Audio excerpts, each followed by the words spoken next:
Hello, and welcome to the next theater. Oh God, I can't even. I've had some wine. I apologize. Quarantine Theater Company reading, and tonight we are doing Happy Death Day, which is one of my favorite horror movies because it's so much fun, and I love like time travel paradox shit. So it's amazing. Tonight I'm gonna let everybody introduce themselves because I left my hard drive with casting at work. So Hi, I'm Jen, and I'm going to be that words person thing. I'm Chelsea, and I'm going to be Tree. I'm Curtis. I'm going to be playing characters such as Keith, Dr. Winter, Gregory, and Leonard, and other characters. And I'm George. I'm going to be Carter and a couple others as well. And I'm Anne. I feel like it's Mickey Mouse. Mickey Mouse. Shit, I cannot talk. I'm so sorry. My union meeting before this really sent me over the edge. I'm gonna be Lori as well as many other characters, just like Curtis, because everybody else is doing all the talking and we had to do the rest. Anyway, without further ado, Jennifer, take us away on Happy Death Day. Half to Death by Scott Lobdell and Christopher Landon. I'm so glad I didn't fuck up those names. Darkness. We hear the strange hollow cry of a bell ringing in reverse. The warbled sound grows louder and louder until we fade in on exterior hospital bell tower, Potsdam University morning. Excuse me. Nope, that was a white claw burp. Sorry about it. The morning sunlight gleams off the great cast iron bell as it continues ringing, but at its normal speed. From this high up, we can see how isolated the school is, surrounded on one side by thick forest, a small campus, mostly brick and ivy. In the quad, a fraction of the students amble to their classes. We glimpse the highlights, the football field, sorority row, an administrative building, the dorms. Interior Carter's dorm room morning, a boxed shrine to hip. From the Blade Runner and vintage Star Wars posters to the bookshelf lined with plastic sealed comics, of course they are, tangled in black skull and crossbone sheets, we find Teresa Tree Gelbman, 19, beautiful. Outside, the bell tolls one final time before a calm settles over the room. The quiet doesn't last long as Tree's cell phone plays, "Happy birthday." Hey, it's your birthday. Yes, Tree stirs through the fog of her hangover, searching for her phone. As she sits up, several things hit her at once. She's not in her room. She's wearing a guy's t-shirt, and the guy it probably belongs to is bent down, putting something away under the couch. Carter Davis, 19, good looks hidden behind grunge and stubble, turns around and smiles at Tree. Oh, you're up. I wasn't Where are my clothes? on the nightstand. Tree fishes her phone out. Ooh. One missed call from Dad. Oh, I hear echo. She snaps it shut with an exasperated sigh. Tree pulls off the t-shirt, exposing a black lace bra. Carter quickly turns his back to her. I don't know if you remember my name. You were pretty wasted last night. I'm Tylenol? What? My head is killing me. Do you have any Tylenol? Sure. Hold on a sec. He starts rummaging through the debris of his room while Tree finishes getting dressed. Carter finds a bottle of aspirin in a toiletry bag that was hidden under a pair of jeans. He offers her a pill. She snatches the bottle and dumps 3 in her hand and dry swallows them like a pro. I'm Carter. Not a word of this to anyone. Got it? Sure. Tree starts to leave. The door is covered in a collage of band stickers and other bits and strips of randomness.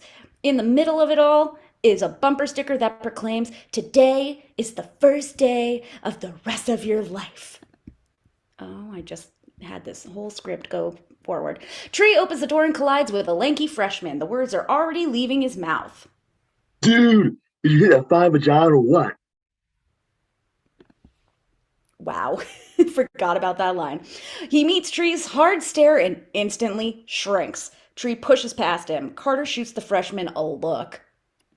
Nice one, dickweed.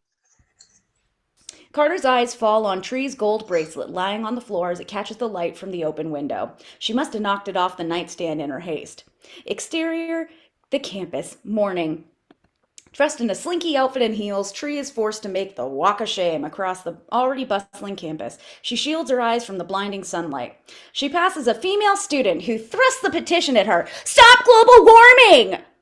Tree doesn't deign to acknowledge the preferred clipboard. A nearby car alarm goes off. Next, Tree notices a pair of students studying on the lawn as the sprinklers suddenly go off. They're getting soaked as they scramble to protect their books. On the left, Tree passes a group of frat pledges singing loudly. The frat brother stands beside a sign, 26th straight hour. Not a Willie or a Sam. I'm the eighth old man named Henry. I'm Henry the eighth. I am. Second verse, same as the first. Oh, Henry the eighth. I am. Henry the eighth. I am. I am. The crowd of onlookers cheer on as one exhausted frat pledge passes out, hitting his head hard on the pavement. Tree reaches the end of the quad and starts down the steps as Keith Lumley, 18, a big-boned mouth breather, is just lumbering up the steps. Morning, Tree. She genuinely doesn't see him. He sighs. The end of the steps lead to Sorority Row. Tree's house, Kappa Delta, is a converted mansion at the edge of the park. Interior Kappa Delta house, morning. Tree creeps into the house, trying to avoid any of her sisters. She's got one foot on the stairs when, oh my god, you sneaky biatch! Busted. Tree turns around to face Danielle Bausman, 20, peroxide pretty. Who was it? Nobody. Sisters don't keep secrets. Seriously, it was nobody. Well, I hope nobody used a condom. We don't want somebody getting chlamydia. Thanks for that, Danielle. Really, so thoughtful. What are sisters for? Tree starts up the stairs. Don't forget, house meeting at lunch. Living for it. Yeah, you better be. Interior Tree's bedroom, morning. Tree is changed into her new clothes and is running a brush through her tangled bedhead when her roommate, Lori Spangler, 18, a cherubic-faced redhead, steps from the bathroom, wet, wrapped in a towel. She finally rolls in. Shoving a pile of rejected outfits off her bed, Tree curls up with her childhood stuffed animal. So did I totally embarrass myself last night? Oh, not at all. Unless you consider dancing on a table, starting two fights, and barfing pretzel chunks all over the bar of Embarrassing. Please tell me you're kidding. Oh, and you rammed your tongue down Nick Sims's throat last night in front of Danielle. Get out. Faux shizzle. But she was so nice to me this morning. Yeah, I think she was as drunk as you were last night. Consider it a collective amnesia. Thank God for that. Tree looks at the clock. Sorry. I'm so late for class. Tree starts putting her backpack together. Her side of the room is a giant mess. Clothes, makeup, and trash strewn everywhere. I can't find my damn book. Yeah, maybe if you cleaned your side of the room, you could actually find something. Just because I'm not an OCD freak. Ha! The textbook is under a pile of mail on her desk. Note, there's a black envelope on top of the pile, but Tree pays it no attention. Lori clears her throat behind Tree. Tree turns around and discovers her roommate holding a cupcake with a single burning candle. Did you really think you could keep it a secret from me? How did you find out that I love dinosaur cupcakes? Driver's license. Not the best picture of you, I might add. I assume you're the one that changed my ringer, too. Me? Never. Tree reluctantly takes the cupcake dinosaur. Closing her eyes, she makes a wish and blows the candle out. What'd you wish for? A new roommate. Wench. And without a second thought, Tree dumps the cupcake into the trash. Hey! Sorry, too many carbs. Lori looks a little hurt. Tree grabs her bag. Toodles.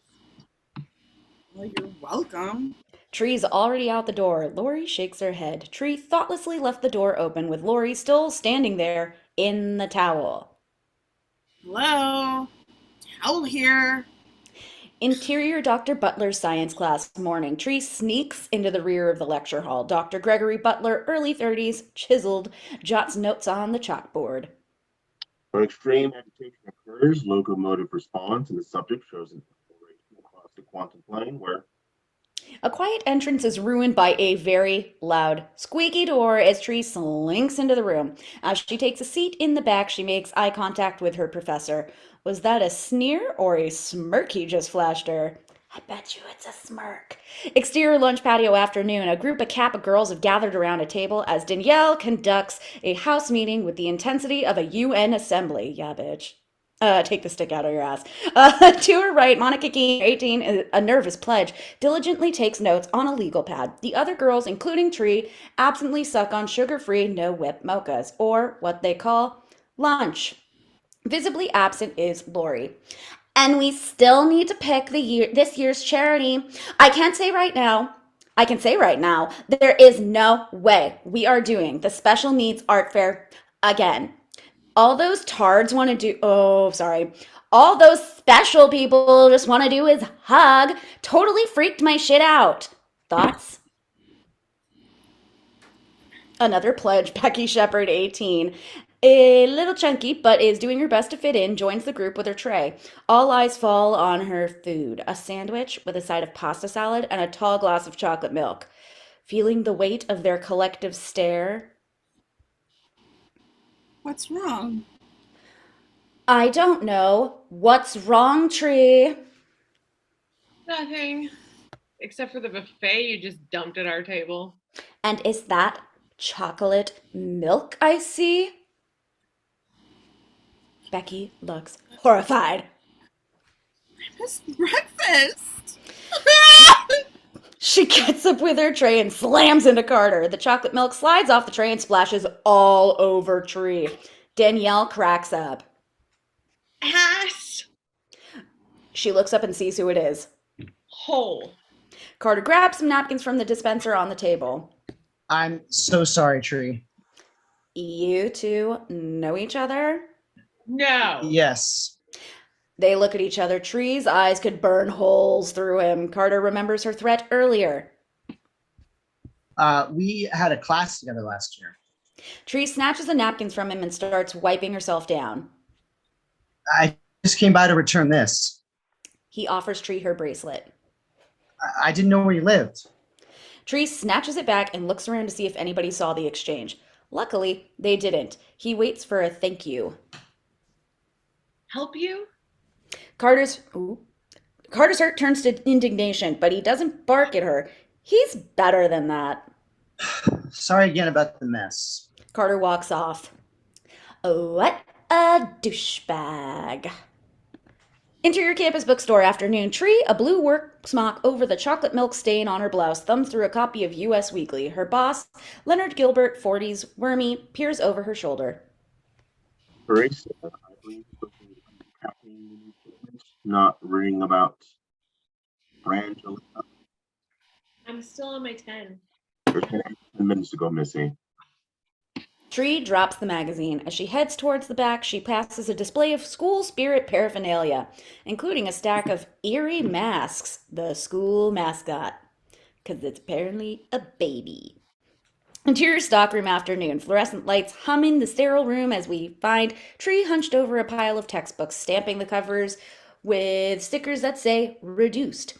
Immersed in the mind-blowing monotony of her job, Tree doesn't see the hulking figure standing behind her. We see a box cutter in his dirty hand. As the blade slowly slides out, the figure leans in and slashes the plastic band wrapped around a pile of books next to Tree. She jumps. Angle on Keith, the mouth breather from before, standing behind Tree. Don't sneak up on me, Keith. It's creepy. Leonard wants to know if the books are ready. Tree picks up a stack and shoves them into Keith's arms, but he doesn't move. He just stands there like a lug, holding the stack. Anything else, Keith? I was wondering what you were doing this Friday night. Are you asking me on a date, Keith? His cheeks turn red. Sort of. Tree raises the gun and stamps Keith's forehead with a reduced sticker. Sorry, I'm busy. Interior Campus Hospital afternoon. Tree enters the lobby. Her cell phone plays Happy Birthday. Tree checks the LCD. Incoming call from Dad.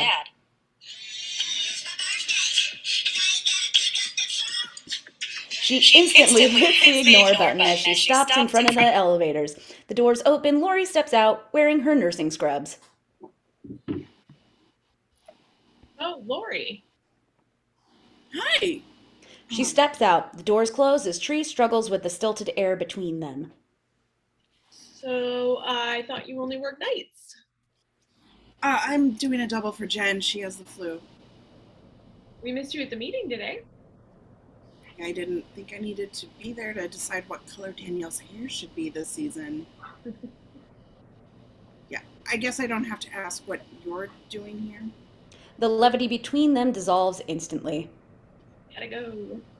Nudging past Lori, Tree presses the elevator button. Look, Tree, it's none of my business, but I think eventually something like that is bound to have some pretty serious consequences. The doors open and Tree steps inside. You're right. It is none of your business. The metal doors shut, Lori's disconcerted expression reflected in the polished surface. Interior 4th floor hospital afternoon. Tree exits the elevator and discreetly slips past the nurse's station and disappears behind a door marked Dr. Gregory Butler. As the door closes, we see a police officer stationed outside a door at the far end of the hall. Interior Gregory's office, afternoon. Tree pushes open the door of this small, cramped office and realizes she's alone for a moment. She notices a wedding picture of a happy bride and groom. She smirks, places it face down on the desk. Gregory, Professor Butler, enters his office, closing the door behind him. We can't do this. There's too much going on in the building today. Okay, I'll go. She takes his car keys out of his hand and dumps them in his desk drawer. I have patience. I'm losing mine. Zip! She has her hands down his pants, kissing him hard. This doesn't mean you're passing my course. Do I look like I care? They start kissing passionately. Tree accidentally kicks the desk chair across the room. It wedges itself between the door and a filing cabinet, which is perfect as suddenly someone outside opens the door and tries to enter, but it is jammed.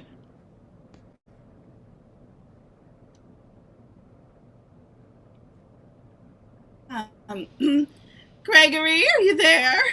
When walks in work, bitch. It seems like an instant later. Gregory and a completely dressed Tree open the door for Stephanie Butler. Pretty, fragile, with epic lashes. Gregory's wife.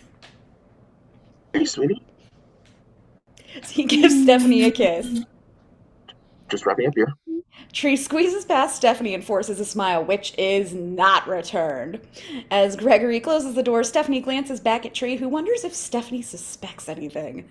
Interior Tree's bedroom evening. Tree sits on her bed painting her toenails while a Road Rules marathon runs for the umpteenth time on MTV. There's a late knock at the door. Enter. Danielle walks in, all dolled up. Tree sizes her up, brow furrowed. Is that my top? How cute is it on me? Just don't get anything on it, please. You mean like Nick's jizz? Classy. What time are you getting to the party tonight? I don't know. Later. Tree goes back to painting her nails. Just then, there is a blackout. It is 9:23. Our tuition dollars at work. A moment later, the lights go back on. Anywho, don't be too late or all the cute Sigma boys will be taken. Danielle leaves. Looking down, Tree notices she messed up one of her toes in the blackout. Tree growls. Perfect timing. As she reaches over to grab the bottle of nail polish remover, she spills the open bottle of red nail polish on her bedspread. Damn it! Tree jumps up and grabs a crumpled towel hanging over her desk chair, but something makes her freeze. A photograph. peeking out beneath her unopened mail and the black card. She picks up the photo. We see Tree dressed in her high school cap and gown, framed between her proud father and mother. Tree looks just like her. The image cuts right to Tree's heart, so Tree does the only thing she knows. She hides the photo in the top drawer of the dresser. Out of sight, out of mind. Exterior thoroughfare night. Tree, in a resplendent white cotton dress, leaves her house and looks around. The area is completely empty of people, most everyone at their respective pledge houses. Tree checks her voicemail as she walks at a brisk clip. Hey, it's me. Text you later about meeting tonight. Not sure if I can get away, but I'll do my best. By the way, that was close this afternoon, but kind of hot. Tree laughs. Save. Next message. Tree, it's Dad. I sat in that restaurant waiting for you for almost an hour. Delete. Tree snaps her phone shut. At the path, she comes upon a blocked off area. She glances at her watch. 10:43. Shit. The lights are off along the cordoned and torn up path, but is the shortest way to the quad. Tree steps around the wooden barriers. Exterior, the path. Night. Tree walks along the path, suddenly aware of what? Something? Someone? Hello? She comes across a large ditch exposing a water pipe and a cat. She realizes that she has to edge around towards the trees, taking a deep breath, convinced she is alone, minus the cat. She edges her way along the ditch, her back to the trees, which is when a hand reaches out from the shadows and grabs her around the mouth. Ah! Her muffled screams are cut short when she's suddenly aware of the knife that erupts from her chest. Before she can even make sense of it, she's tossed in the ditch, where her rapidly... Whoa, Jesus, Anne, that scared the shit out of me! Where her rapidly draining blood mixes with the water and mud. She stares wide-eyed at an uncaring universe. Then, she is dead.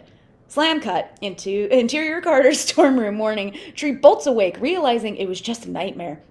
She inhales deeply with relief. In the background, we hear the bell toll the hour. Suddenly, her phone rings.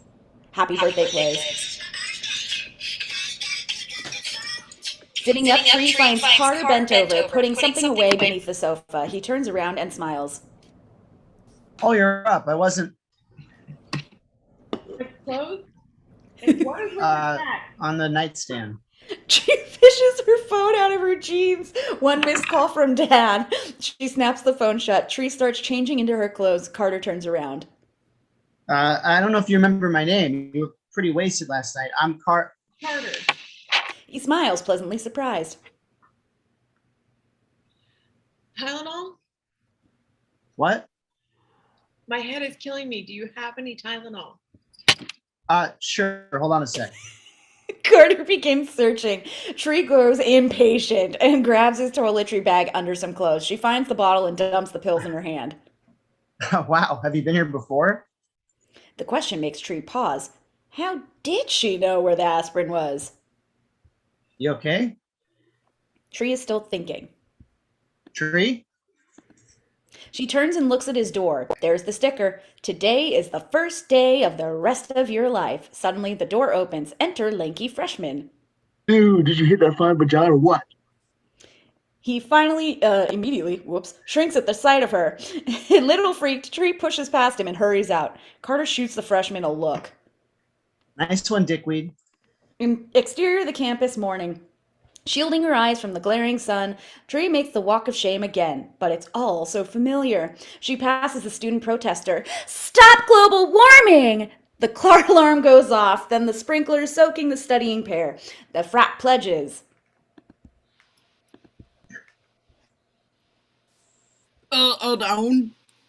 No, Willie or Sam, Army, 8th old man named Henry. Henry the 8th, I am. Second verse, same as the first. Oh, Henry the 8th, I am. Keith waiting for Tree at the steps. Morning, Tree. This time, she notices him. Keith, what day is it? Tuesday the 18th. Are you sure? So it's right here on my watch. He offers his wrist, but Tree turns and looks back. The whole world looks a little off kilter to her. Interior Kappa Delta house morning. Tree doesn't sneak in this time, but as she starts to go up the stairs, oh my God, you sneaky biatch! Tree turns around, clearly on edge. Who was it? Sisters don't keep secrets. No, I'm totally having deja vu right now. I have it all the time. It's supposed to mean somebody's like walking over your grave or something. Seriously, I've had it all morning. It's crazy. Maybe you should switch to water next time, hon. You're so Tara Reid when you drink. Thanks. I'll keep that in mind. Water Sisters 4. Tree starts up the stairs. That's my own line. Damn it, Jen. Don't forget, house meeting at lunch. Tree stops again, turns around. Danielle misinterprets the confused look in her eyes. It's been on the schedule board since last Thursday, Tree. Yeah, I remember. The problem is she remembers everything. Interior Tree's bedroom morning. Tree is changing when Lori steps from the bathroom wrapped in a towel. She finally rolls in. Tree just stares at her. You were sort of a mess last night. Dancing on a table, barfing up pretzel chunks? You remember? I'm shocked. So weird. Oh, and you rammed your tongue down Nick Sim's throat right in front of Danielle. I'm late for class. Grabbing her backpack, Tree immediately finds her book on the desk. When she looks up, Lori has the cupcake. Don't you want to know how I found out? You looked at my driver's license? Oh, aren't you the clever one? I gotta go. Tree sets the cupcake down. But you didn't even blow the candle out. She's gone, pulling the door shut behind her. The wind blows the candle out anyway. Confused by Tree's odd demeanor, Lori looks down at the cupcake. Close on, the candle, a sinewy rope of smoke rising from the extinguished wick. Exterior of the patio, afternoon. Stop it, I can't. I'm so sorry. The patio, afternoon. Oh my god. Where am I? The deltas are around the table as before. Tree is spacing out as Danielle is holding court. And we still need to pick this year's charity. I can say right now, there is no way we're doing that special needs art fair again. All those special kids just want to do is hug. It totally freaked my shit out. Thoughts? Becky arrives with her lunch tray. What's wrong? I don't know. What's wrong, Tree? Tree suddenly looks up. She only caught the tail end of the conversation. I'm just a little tired, I guess. No, dumbass, what's wrong with that? She points at Becky's food. Tree shakes her head. So, not Kappa cuisine. And is that chocolate milk I see? I missed breakfast. Humiliated, Becky stands with her tray. And she starts to turn. Becky, look out! Slam! Becky collides with Carter. The chocolate milk splashes all over Tree. Danielle cracks up. Carter grabs some napkins from the dispenser on the table. I'm so sorry, Tree. You two know each other? No. Yes. Tree slowly turns and looks at Carter. He sees the fear in her eyes, translates it quickly. We had a class together last year. Sorry again. He starts to walk off. Hey, He stops to turn around and turns around. Tree walks up to him, clears her throat awkwardly. Carter stares at her like she's crazy until he looks down and sees her open hand. my bracelet? Oh, yeah. Here. Reaching into his pocket, he drops it into the palm of her hand. For a split second, Tree pauses. How did she know he had it on him? Tree finally turns around and walks away. What a douchebag. And I am sorry, but my ass is thirsty and this White Claw needs to open. There we go. Interior Campus Bookstore continuous. Tree, her blue smock covers her chocolate milk stain. Thumbs through her U.S. Weekly. Her brow is furrowed. This is all so fucking familiar to her, and it is irritating. She suddenly recalls Leonard approaching. Tree quickly hides the magazine and pretends to be pricing down some dictionaries with a red pen. He eyes her suspiciously. What are you doing? Working. I believe you're supposed to be unpacking a new shipment, not pricing dictionaries. Tree drops the marker and gets up. As she heads towards the back, she passes the display of school spirit paraphernalia. She freezes and picks something up that we don't see. Tree looks like she's just seen a ghost. Her own. Doo-doo-doo-doo. Off screen, there's a loud bang! Tree looks to her right where Keith has just dropped something. He looks at Tree. There's something peculiar in his eyes. Jesus, hand. Tree hurries past the stock room door. Keith moves to the display and studies what Tree just set down. A mask. Keith's big meaty hand curls around the mask as he slowly brings it to his face. And can't even look at you, Anne, right now. He's breathing even louder behind the eerie plastic grin. There's a full-length mirror to his right. Keith twists his head to the right and meets his masked reflection. Off his silent stare. Interior Campus Hospital afternoon. Treat enters the lobby. Her cell phone plays Happy Birthday. Treat checks the LCD. Incoming call from Dad. She instantly hits... There you go.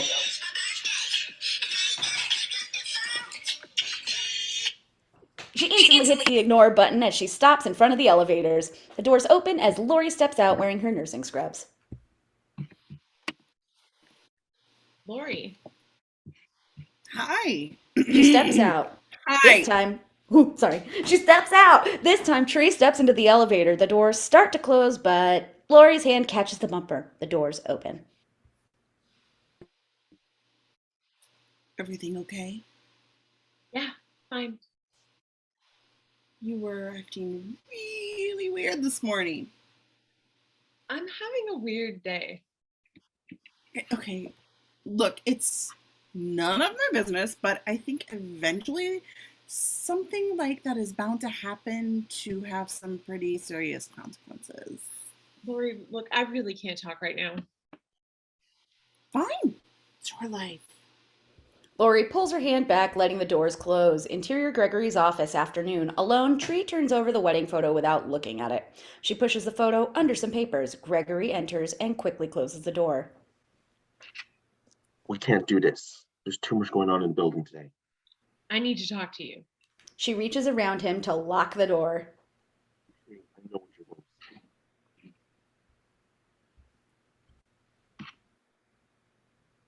to say. I know what you're going to say. You do? Gregory puts his car keys in his desk. It's normal for a young girl to have feelings for an older man. You can't let it cross that line. You can't fall in love. I'm not falling in love with you. No, I've been having... Overcome with lust at her proximity, Gregory lifts her to his desk and starts to kiss her. Tree resists, but he's not stopping. Tree is overcome by a sudden sense of dread. She pushes him back. Your wife. He stops. Okay. A jangling of the doorknob, then a loud knocking. Gregory? Oh my God, are you there? Thank God you locked the door. Tree and Gregory hurriedly adjust their clothing and open the door, Gregory giving a lame. I didn't realize I locked the door. Have you met my student Teresa? No, I don't think I have. Tree edges past. Stephanie gives Gregory a look regarding Tree. What was that about? Gregory gives the loop-de-loop international sign for parts on order. Interior fourth floor, hospital continuous. Heading toward the elevator, Tree passes the nurse's station and overhears a couple of nurses whispering. Well, I'm not comfortable with it. Me neither. They both look up at Tree at the same time. Tree's immediate thought, do they know about her and Gregory? Diverting her eyes, Tree reaches the elevators. While she waits, she notices the police officer sitting at the end of the hall. Was he in her dream? Yes! Interior Tree's bedroom night. Road Rules is on the TV. Tree is at her dresser looking at the same picture from her high school graduation. There's a knock at the door. Tree stuffs the photo into the top drawer as Danielle enters. She's all dolled up. Tree recognizes her top instantly, reading Tree's expression. I know, I'm just borrowing it for tonight. How cute is it on me? Overwhelmed by her deja vu, Tree looks at the TV. She recognizes the challenge on Road Rules. What time are you going to the party tonight? Hello, Earth to space, bitch. Tree snaps out of it. What?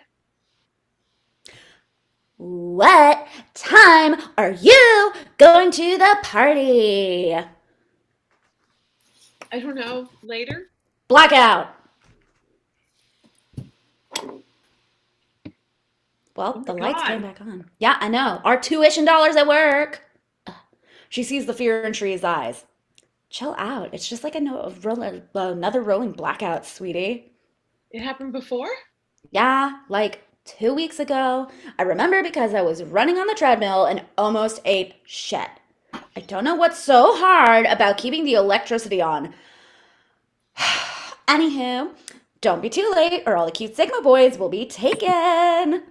She leaves. We hold on Tree, her face wrought with a mounting sense of dread. Exterior the thoroughfare night. Tree, in a resplendent white cotton dress, leaves her house and looks around.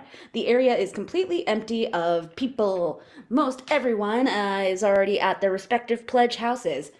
Tree checks her voicemail as she walks at a brisk clip. Hey, it's me.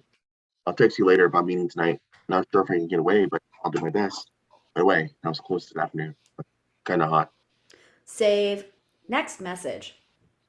Tree, it's Dad. I sat in that restaurant waiting for you for almost an hour. Delete. Tree snaps her phone shut.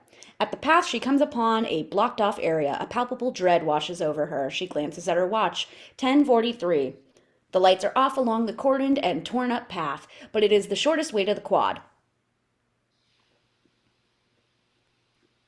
You're being an idiot. It was just a dream. Tree steps around the wooden barriers. Exterior the path night. She walks the path. Skittish, but nope. Nothing. She comes across a ditch exposing a water pipe, and she needs to edge around it. Towards the trees. Off screen, a branch snaps. Tree freezes. Hello? Is somebody there? She looks around. All seems quiet and still until she catches something or someone move in her periphery. Tree spins around, just more space and the woods beyond. The tree's eyes zero in on something peeking out from beyond one of the trees. A faint glimmer of a light. Like the tip of a knife. Sorry, spoiled the ending. Is somebody hiding behind the tree waiting? Fuck this. Yes.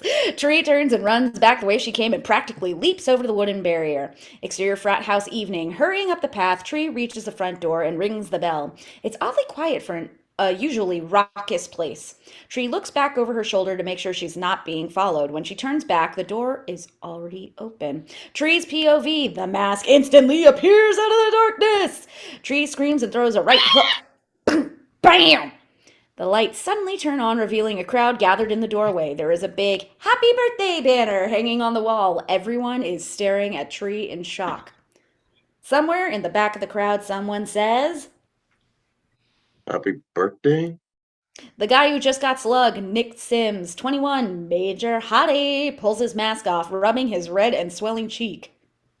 What the hell, Tree? Oh my God. I'm so sorry. Danielle steps forward, addressing the crowd.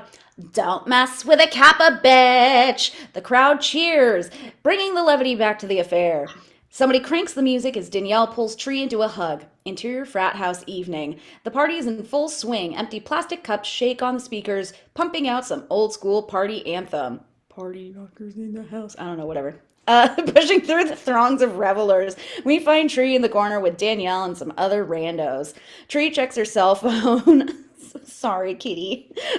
Tree checks her cell phone. No new messages. The disappointment registers on her face. That slut. Who? Lori. She said she'd be here. She is so out of the house next year. I think she had a double shift. Whatevs. She's been boning some mystery guy. Nick saddles up to Tree and offers her a beer. Truce? You know I didn't mean it. Danielle tries to wedge herself between these two. There's a lot of hair flipping and eyelash fluttering, and it's pretty obvious that Nick is way more interested in Tree. Why were you wearing that? Oh. I was ad-libbing, Curtis. I'm sorry. Why were you wearing that stupid mask in the first place? Big game Friday. Just showing a little school spirit. The thing I get clocked for it. Danielle laughs really loud. It's desperate and draws an annoyed look from Nick. I really am sorry. Did you ice it? It's fine. You can make it up to me later. He gives her a knowing wink before heading off into the crowd. Danielle looks like she is going to kill Tree. What? Don't let me. You know exactly what you're doing, Tree. Danielle? I'm gonna go drink my White Claw. Danielle storms off in a huff. Tree's cell phone chimes. She looks at the screen. One new text. It's from Gregory. Sorry, can't get away tonight. See you tomorrow? Hurt. Tree snaps the phone shut. Yeah, I would be too. See you? Come on, spell out the damn words. Surrounded by people she hardly knows or hardly wants to know, Tree looks sad and alone. Tree starts pushing her way towards the front door when she sees something. Nick. Heading upstairs, he looks right at Tree and flashes a smile that says, "Follow me." Interior upstairs hall, frat house, moments later. Tree reaches the top of the stairs, but Nick is already gone. Nick? She starts down the hall, tries the first door on her right, Tree's POV. The bathroom. Two Kappa party girls, Xing, eyes wide. Ooh, wait, oh my god, I'm dead, I can't. Pupils totally dilated, are standing shoulder to shoulder at the sink. One of them is staring at herself in the mirror while the other pets a washcloth like it was her cat. I'm so pretty. I'm so. You don't even see Tree as she closes the door. A little further down the hall, Tree. Oh my god, Anne, you lost your weave. Tree tries another door. Tree's POV, a hall closet. A drunk couple is getting it on. She quickly shuts the door. The next door to her left is slightly ajar. Interior Nick's bedroom, moments later. Nick is sitting on the bed wearing the mask. Do you want me to hit you again? He stands and approaches her, face to face. Tree laughs. Okay. I'm not into kinky. Lose the mask. She tries taking the mask off, but he stops her with a gloved hand. What's going on? She sees something over his shoulder. Her eyes go wide with terror. Angle on the closet. Nick's semi-naked body lies on the closet floor, blood pooling around him. Tree starts to scream as her killer grabs her throat. He pulls out the knife. Before he can stab her, she's already swinging a fraternity paddle she grabbed off the nightstand. Whack! The hardwood cracks his arm, knocking the knife out of the killer's grip. It drops behind the headboard. Tree tries to go for the door, but he blocks her. The music and crowd walla? Who walla? Easily drown out her cries for help. The killer grabs a hockey stick mounted on the wall as Tree backpedals towards the window. Oh my god, it's like Jason or something. She pulls it halfway open when the killer takes a swing. Tree ducks. Close on the bottom of the window frame as the hockey stick shears off the bottom of the wooden frame, exposing the jagged glass. Trying to squirm away, Tree loses her footing and falls back onto the windowsill. The killer's gloved hand pins her down. Looking up, Tree sees the sharp, exposed glass directly above her throat. The attacker grips the top of the frame and slams the window shut.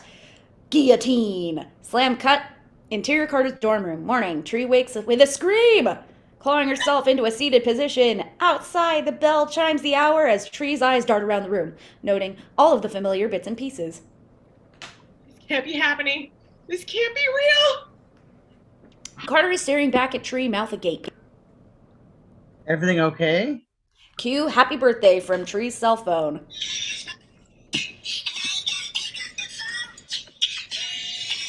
Grabbing the phone from her clothes on the nightstand, close on the LCD screen. Incoming call from Dad. On the brink of hysteria, Tree grabs her clothes and starts changing. Carter turns his back to her. I don't know if you remember my name. You were... Pretty wasted last night? Yeah. And your name's Carter? Yeah. But we've never met before.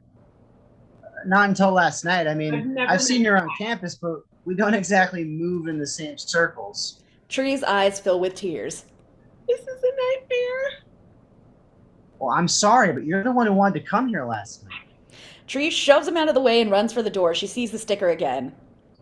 Oh my god. Tree throws her weight into the door as it swings open.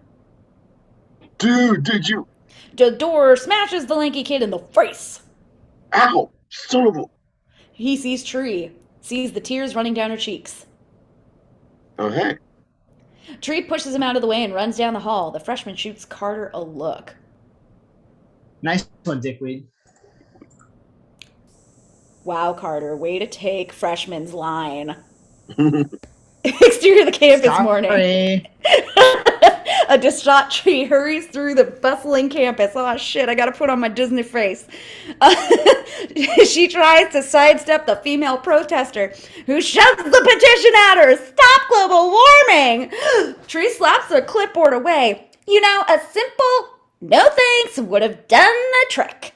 Car alarm, sprinklers. Tree passes a group of frat pledges, singing loudly. The frat brother stands beside a sign, 26th straight hour. Not Willie or Sam, I'm an old man named Henry. Henry the Eighth I am. Second verse, same as the first. Oh, Henry the Eighth I am. Henry the Eighth I. The crowd of onlookers cheer as one exhausted frat pledge passes out, hitting his head hard on the pavement. Horrified by the replay, Tree begins to run blindly. Reaching the end of the quad, Tree bounds down the steps and crashes into Keith. Morning, Tree. Tree backs away from him, eyes wide with fear. Tree. She keeps running. Interior Kappa Delta House, morning. Tree slams the door shut. She starts for the stairs, but is forced to grab the rail. She's having a hard time breathing. Oh my God, you sneaky biatch. Tree turns around. Danielle sees the tear-stained cheeks, a wild look in her eyes. What's wrong? She can't answer, doesn't know how to explain. Instead, she just runs up the stairs. Tree! She vanishes around the corner. Freak show. Interior Tree's bedroom, morning. Tree throws herself on the bed and sobs into her pillow. Lori steps out of the bathroom, wet and wrapped in a towel. She finally rolls in. Lori realizes Tree's upset. Hey, what's wrong? I feel like I'm losing my mind, Lori. I don't know what's happening to me. I'm so confused. Just calm down and start from the beginning. Have you ever had deja vu? Sure, everybody has. Okay, well, I'm having it like big time. This isn't going to make any sense, but I've already lived through today. Twice. Tree. I know. It's not possible, but it's happening. I swear to God. Okay. Look, Tree. I know this is a hard day with your mom and all. You made me a cupcake for my birthday. You're about to give it to me, right? And later tonight, there's a surprise party. Who told you? Was it that bitch Becky? No. Nobody told me. Don't you see? I know what's going to happen before it happens. Tree grabs Lori's arm, desperate and afraid. Lori, somebody's going to kill me today. Lori looks at Tree in total shock. But she suddenly cracks a smile and laughs. Okay. Okay. Who put you up to this? Danielle. Right? No. This isn't some stupid joke. I'm being totally serious. It's already happened, but I don't know who it is. Okay, Tree. You're starting to freak me out. How do you think I feel?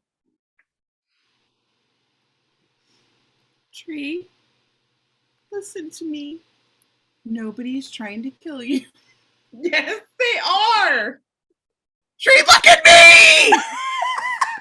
Tree by the shoulders. Lori looks into her eyes.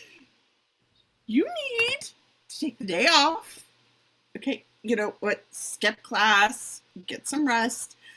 Maybe you can talk to somebody. Who? Interior Student Health Center afternoon. We're close on a feelings chart. A poster. Oh, God, I hate that chart. A poster featuring a series of cartoon faces with categorized moves matching corresponding expressions. Probably numbers too.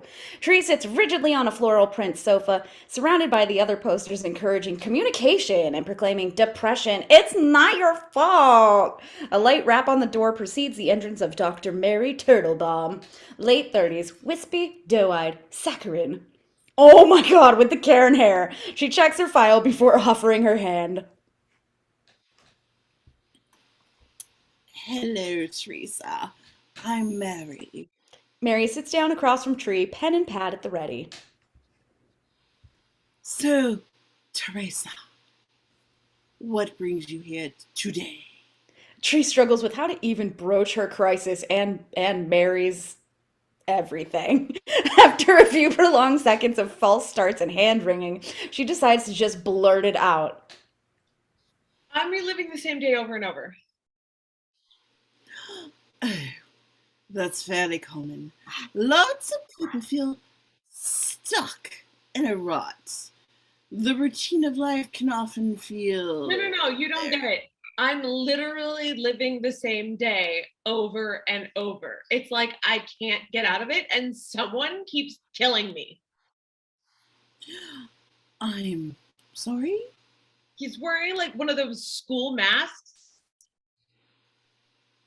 Like, okay, the other night, which will actually be tonight, he stabbed me to death near the quad. And then last night, he chopped off my head with a window. It was broken. Like, he smashed it with a hockey stick. Never mind. The point is, I keep dying and then I wake up and I'm scared out of my mind. I don't want to die again. Mary takes a beat to put this all down in her pad. Tree waits in agony for a response, for some miraculous intervention that she's going to make sense of it all. What she gets is... Okie dokie! I'm just going to recap to make sure I'm getting this straight. Right? Oh, you wake up today, Tuesday the 18th, and you relive the same exact day over and over, and the same things happen in a specific linear order before a maniac wearing a a mask stabs you or chops your head off, and then you wake up again and start all over again? Yes. But you make it sound totally crazy when you put it like that. Teresa, first of all, there's no such thing as crazy. There's a very logical explanation for what's happening to you. There is? Oh, of course. Stress, fatigue, repressed emotional trauma. Oh gosh, these are all powerful triggers. Now, what we can do together is figure out which of these factors is playing a role in your situation. Tree stares at Mary incredulously as Mary begins flipping through her schedule book. Okay, so I'm a little booked tomorrow, but Thursday is wide open. Lady, have you heard a single word I've said? I can't come in Thursday. I'll be dead. Oh, I'm so sorry, Teresa. You're absolutely right. Let's see. What I meant to say was in 2 days, which will be still today, you can come in and we can get down to the bottom of this. Oh, the bottom. Right. Sounds great. I'll just die a couple more times before I come back here to sit on this ugly ass couch so you can make me feel crazy and then tell me there's no such thing as crazy, even though what's happened to me is totally fucking batshit crazy. Tree jumps up and grabs her bag. Thanks for the help. She storms out and slams the door so hard the feelings poster falls off the wall. Yeah, fuck that feelings poster. I hated it in the hospital. Interior, Tree's bedroom evening. The dresser slowly lumbers across the floor as Tree pushes it flush against her bedroom door. Along the way, a few items fall off the top, including Tree's graduation photo with mom and dad. Tree picks it up, studies the image for a second, tracing her finger over her mother's smiling face. Suddenly, somebody tries the handle. Tree looks to the door, startled. There's a knock then. Tree, why is that door locked? I just need a little privacy. What time are you coming to the party tonight? I don't know. Later. Tree looks at the clock, 9:22. Then the digit changes to 9:23. Blackout. Our tuition dollars at work. The lights turn back on.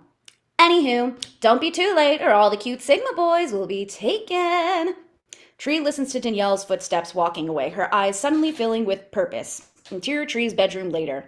Tree has dismantled her IKEA nightstand and is nailing the wood panels over the windows. Finished, she gives them a good tug to be sure that they're secure. With the windows sealed shut and the door locked and securely blocked, she feels safe. TV back on, Tree finds the cupcake Lori made for her sitting on her desk. She settles onto her bed and begins peeling the paper off her treat. About to take a bite, Tree notices the Road Rules Marathon is still playing. It feels like a bad omen. She opts for a station change. Tree begins searching for the remote, but it's nowhere to be found. Lori, what'd she do with the freaking remote? Tree goes to her desk, rifling through loose papers when she comes upon her stack of mail and the black envelope. There's no postmark and the front is blank. Perplexed, Tree opens it. Inside the envelope is one of those 3D cards featuring a weird tiny elf waving a happy birthday sign attached to a tiny spring. As the sign announces, the elf giggles through a tiny hidden voice box. On the blank side of the card, written in a black marker, a childlike scrawl reads, I was. Hope it's your last one, creepy elf. Damn, disturbed. Tree lifts the card when the TV turns off. Tree looks at it. What the hell? Same, Tree, same. She walks over and turns it back on manually. Road Rules. Tree immediately changes the channel. Close on the television screen, the first station change brings us to the famous opening credits of The Twilight Zone. No shit. She changes the channel again to an unfolding breaking news story on a local news station. A female reporter standing outside the entrance to an emergency room. I had to pull Travis. Where suspected murderer Joseph Twins is being treated for a gunshot wound following a deadly shootout this morning that left one officer dead. The story cuts to a mugshot of the menacing killer. Toombs had been the subject of a nationwide manhunt. The TV suddenly turns off again. Tree freezes. In the stillness, we hear a scraping noise coming from the closet. At this moment, it dawns on Tree that she never checked the room before she barricaded herself inside. Picking up the hammer, Tree advances slowly towards the closet. The door is slightly ajar. She grabs the handle, raises the hammer, ready to strike, pulls angle on the closet. It's empty. Tree notes a lone wire hanger. No wire hangers! Gently scraping on the wall. She sighs with relief and closes the door, but as she turns around, Tree's focus moves to another part of the room. The bathroom. Through the open doorway, she can see the shower. The opaque curtain is drawn. Did it just move a little? Tree crosses the room. In the bathroom, Tree stops at the shower. As she reaches out for the curtain, the TV turns back on. A loud commercial blares, scaring the shit out of us. Spinning around, Tree looks at the TV. Her eyes slowly move to the bed and then the slipcover where the sole of a black boot is just sticking out from under the fabric. He's hiding under the bed! Tiptoeing back into the bedroom, Tree gingerly kneels down, damn it, with the mask down the front of the bed, keeping her hammer at the ready. Looking over Tree's shoulder, we see the shower curtain is open as the masked killer emerges from at the ready. I skipped some shit. Anyway, in the bathroom, there's a hammer. She's holding it at the ready. Tree doesn't see him creeping towards her, the long blade of his knife at his side. Tree yanks the slip up and finds the boot, but it's not attached to anybody, and that's when she hears it. Breathing. Tree slowly turns around before she can scream. The killer strikes. Tree narrowly dodges the blade as it digs into the mattress. Running for the door, Tree tries to push the dresser out of the way, but there isn't time. The killer is already behind her. Interior hallway outside Tree's bedroom continuous. We hear Tree screaming in agony as her blood begins to spill out under the crack of the blocked door. Slam cut into Carter's bedroom Carter's dorm room warning. The toiling bells outside are drowned out by Tree's hysterical awakening, thrashing and screaming so loud that Carter himself screamed from the shock. Ah, what's wrong? Jumping out of bed too quickly, Tree suddenly doubles over in pain. Carter rushes over to her side. Tree? She shoves him back. Her cell phone plays Happy Birthday. Tree grabs the phone and throws it against the wall.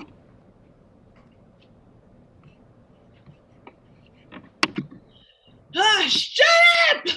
Afraid, Carter jumps back. Tree grabs her head, distraught. Oh my god. Oh my god. Make it stop, please. Make it stop! Carter tries to approach Tree again. What's wrong? Are you sick? Just get away from me! Pain subsiding, Tree pulls the t-shirt off and starts changing into her clothes. Carter spins around. I don't know what's going on, but Carter turns around. Tree's already out the door. A second later, the lanky freshman peeks into Carter's room. Dude, what's up with the psycho hottie? Exterior of the campus, morning. Tree staggers through the crowded thoroughfare, her eyes darting left and right. Everyone she passes has an air of menace. Anyone could be her killer. Tree's POV, various suspects staring back. A professor peering at us over the rim of his coffee cup. A painter wearing a bandana over his mouth looks up from his work to track us with his eyes. A student vendor working behind an espresso kiosk stares at us through a glass partition. Becoming winded again, Tree stops in the middle of the walkway. The student protester thrusts their petition at Tree. Stop global warming! Tree staggers back. The car alarm goes off, then the sprinklers. Behind her, the frat guys are singing. Oh, Willie OSM on the 8th old man named Emery, and the 8th item. second verse, same as the first.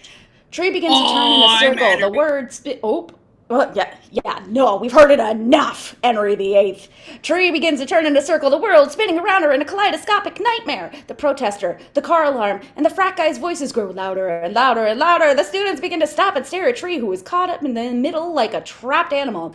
The world begins to whirl faster and faster. The voices become louder and louder until everything builds to a deafening crescendo, and Tree collapses onto the pavement.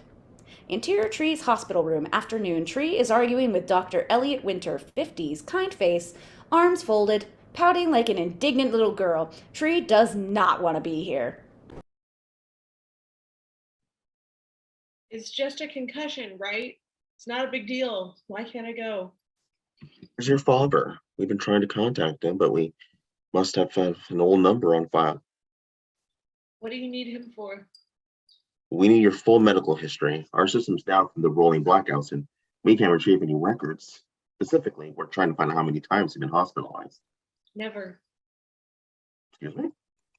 I've never been hospitalized before.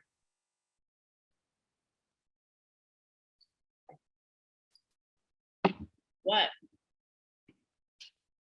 Dr. Winter opens a file and puts up a series of x-rays on the light board. Oh, we just got these back from the lab. You see here. He runs his finger over a chest x-ray. These are your lungs. There's some scar tissue here. At first, we thought it was a sign of pneumothorax, a collapsed lung, but then we saw these. He points to light-colored lines crisscrossing through her neck and lower abdomen. These are signs of major trauma, Teresa, given the severity of the scar tissue and the size of the lesions. He shakes his head, unable to finish his sentence. What? Slowly, Dr. Winter turns his baffled gaze on Tree. You should be dead. The words sink in slowly. We're going to keep you here for observation. The heart rate's a little low. I have to go. Tree starts to get out of bed. Whoa, hold on. You're not going anywhere. I have to go. He's gonna kill me.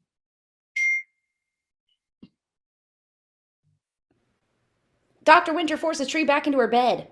Teresa, I need you to calm down. No, let me go. I need a little help in here. 2 nurses rush into the room. Give me 3 to Barberton right away. Tree grabs Dr. Winter's arm, pleading desperately. Please, I don't want to die again.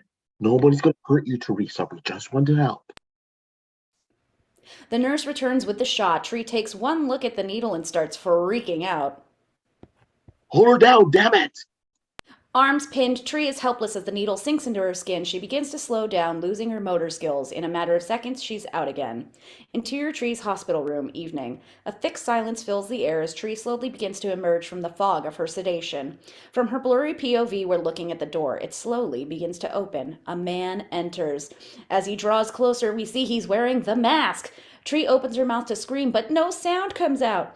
He reaches out to grab her. Tree recoils, but Tree's vision pulls into focus and she realizes it's just Gregory and he's not wearing a mask. He sits beside her. Hey, Tree, it's me, okay? What are you doing in here? Just checking on you. I already had to sedate you. The drugs take a little while to wear off. What day is it? Tuesday the 18th. Why? Tree closes her eyes. It wasn't a bad dream. Her eyes fill with tears. Nobody believes me. Believes what? I'm dying every day.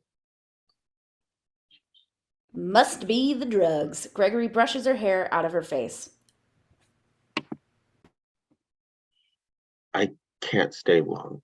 Stephanie's gotten us into some god-awful charity thing tonight, but I'll come check on you first thing in the morning. Trey licks her dry lips.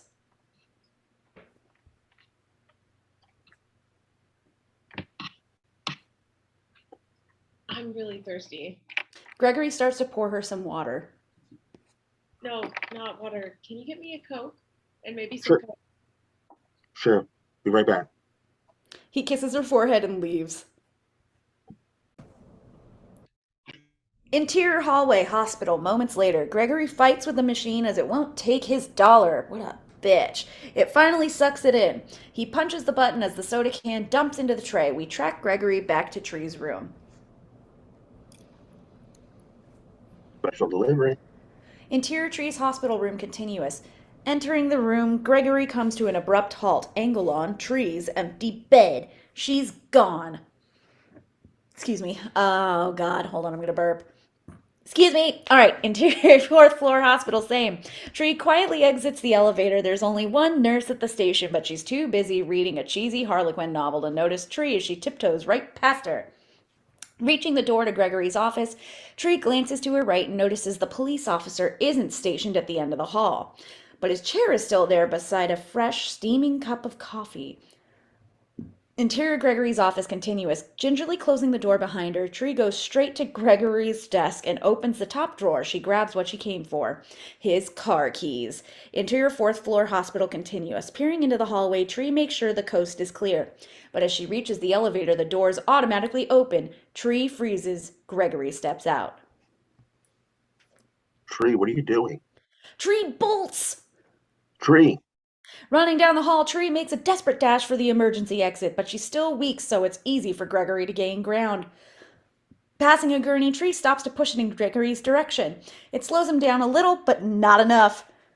Tree collides with the fire exit door, but it doesn't budge. Gregory stops a few feet away from Tree. Tree, listen to me. You killed me! Tree, you're delirious. Let me help you. Tree turns back to the fire door and begins banging on the handle. Somebody help me! She feels something wet hit her hospital gown. Tree spins around. Angle on Gregory. Eyes wide, blood running out of the corner of his mouth. He collapses to the floor, revealing the killer standing behind him. No. You can't put this shit in the chat when I'm reading. Damn it. The killer rips the knife from Gregory's back. Trey kicks the handle this time. The door swings open just as the killer steps over Gregory's body. Interior stairwell continuous. Hobbling down the stairs, Tree looks up as the killer pursues. Using everything she's got, Tree runs down 4 more floors until she reaches the first parking level. Interior parking level 1 continuous. Bursting out the door, Tree screams for help, but there's no one around. Behind her, the killer continues his relentless chase. Tree scans the area, desperately searching for Gregory's car. There's too many! It could be anywhere. Dick could be anywhere. I'm just kidding, sorry. Starts pressing the alarm button on his keychain. Killer is getting closer. Frantically pressing the button, an alarm finally goes off 2 rows over. Tree and the killer are about equidistant to the flashing lights and honking horn of Gregory's car. They both pause for a split second, waiting and wanting to see who makes the first move. Sucking in a deep breath, Tree goes for it, running harder than she's ever run before in her life. The killer keeps pace. It starts to look like they're going to make it to Gregory's car at the same time, but Tree gets there first. Interior Gregory's car continuous. I'm just going to do this so you can see what I'm doing to Anne's face right now. Lunging into the car, Tree slams the door shut and hits the lock button just as the killer slams against the driver's side window. Tree screams. The killer immediately begins pounding the glass with the butt of his knife. Tree tries to start the car, but her hands are trembling too much. The glass begins to crack. Close on, the key as it slips into the ignition. Tree starts the engine and throws it in reverse. Peeling rubber, Gregory's car flies back and smashes into a parked car. Looking ahead, Tree sees the killer standing a few feet ahead. Slamming the gear into drive, she stomps on the pedal. The car lunges forward. The killer narrowly dives out of the way. Interior parking level 1 continuous. The killer slowly rises to his feet as Tree speeds off in Gregory's car. Exterior main entrance, Potsdam University, night. Racing off the campus grounds, Gregory's car fishtails onto the main road. Interior Gregory's car, night. The lights of the isolated campus fade from view as as Tree pushes the speedometer past 80. Realizing she's escaped, Tree is overcome by a wild euphoria. She begins pounding the steering wheel, laughing through her tears. Her celebration is cut short by the sound of sirens. Tree glances into the rearview mirror as a police car closes in behind her. Shit. Tree slows down and pulls onto the shoulder. Officer Bill Santora, 40's seen too many Clint Eastwood movies, saunters up to the driver's side and raps his knuckles on the glass. Tree rolls the window down, trying to stay calm. I know, I was speeding. Turn the engine off. Sorry, Officer B. She kills the engine. I don't know why it's all flipping out, but yeah, license and registration, please. I don't have them. Pardon? Someone's trying to kill me again. Again? Yes. I mean, no. Okay, I mean, he's tried before, but this time I got away. But this time I didn't have time to get my clothes and my driver's license was in my pocket.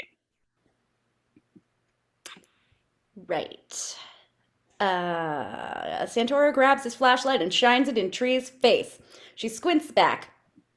Ma'am, are you under the influence of alcohol or any other controlled substance? No. Wait. If I am, does that mean you'll arrest me and put me in a jail cell? That's usually how it works. Realizing she couldn't be in a safer place. I'm drunk. You are?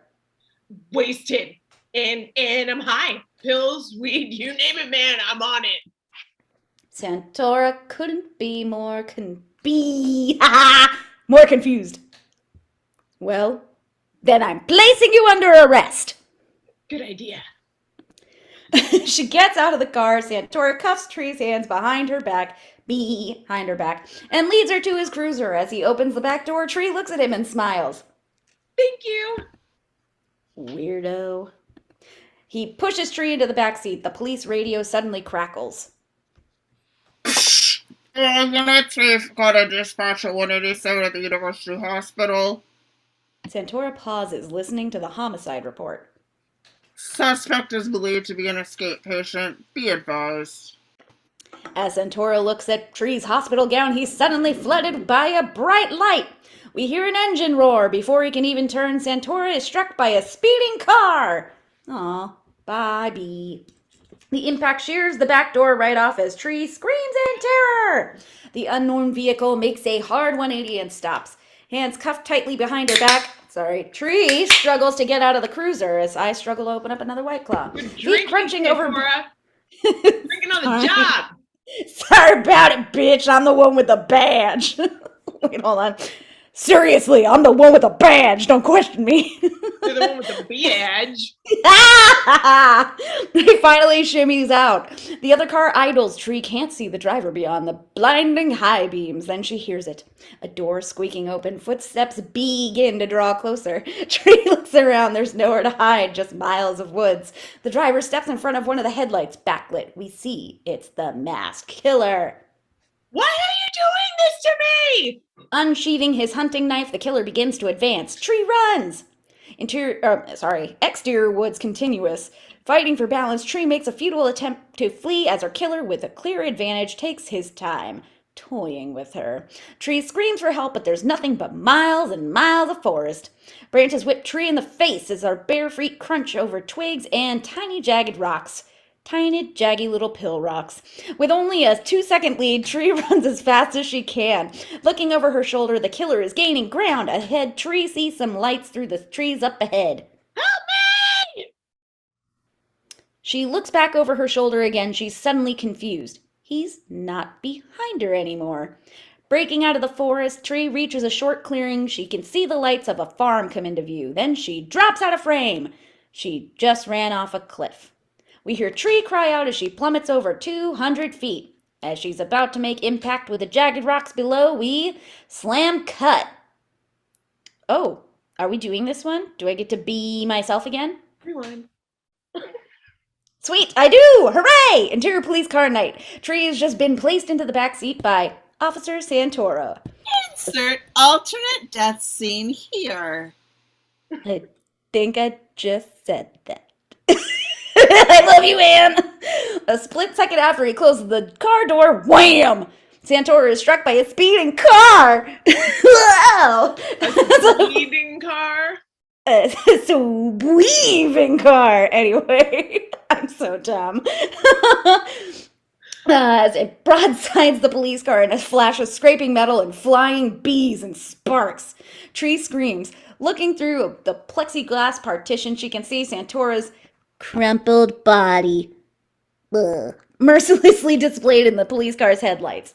Tree looks over for the other car, but it's nowhere to be seen. Suddenly, a pair of high beams appear, blinding Tree as the car roars towards her at full throttle. Tree goes for the door handle, but there is none. Angle on the speeding car, blazing a head-on collision course. Tree braces for impact, but the other car slams on its brakes at the last second. Tires screech, then silence. The cop car is completely... It's a top car. Shut up, Jen. It's completely flooded with light now. Tree shields her eyes as we hear a door open and close outside, followed by a slow, encroaching footstep. Footsteps aplenty, I say. Suddenly, a hand slaps against Tree's window. Tree yelps as the masked killer comes into view, peering at Tree like a bug in a jar. What do you want? He presents something to her. A birthday candle? The killer lights it. What he does next is even more baffling to Tree. He simply turns around and goes back to his car. The killer's car starts to back away, headlights fading until they're the size of distant flashlight beams. Where's he going? And then his lights just go out. Beat. Outside the killer's car, the black-gloved hand emerges from the open driver's side window holding the birthday candle. He drops it. Whoosh! A flame ignites. The fire starts at the killer's car, driver's side, quickly running toward the police car. Back in the police car, Tree beats on the glass, but it too is bulletproof. Looking toward the rear of the police car, Tree can see the damaged gas tank, hemorrhaging gasoline from the previous collision. Angle on the flames, running faster and faster in Tree's direction. Close on Tree, face framed in the window as the glass suddenly reflects an orange-red glow. Oh, fuck. Boom! The car explodes in a massive ball of fire. Interior Carter's dorm room, morning.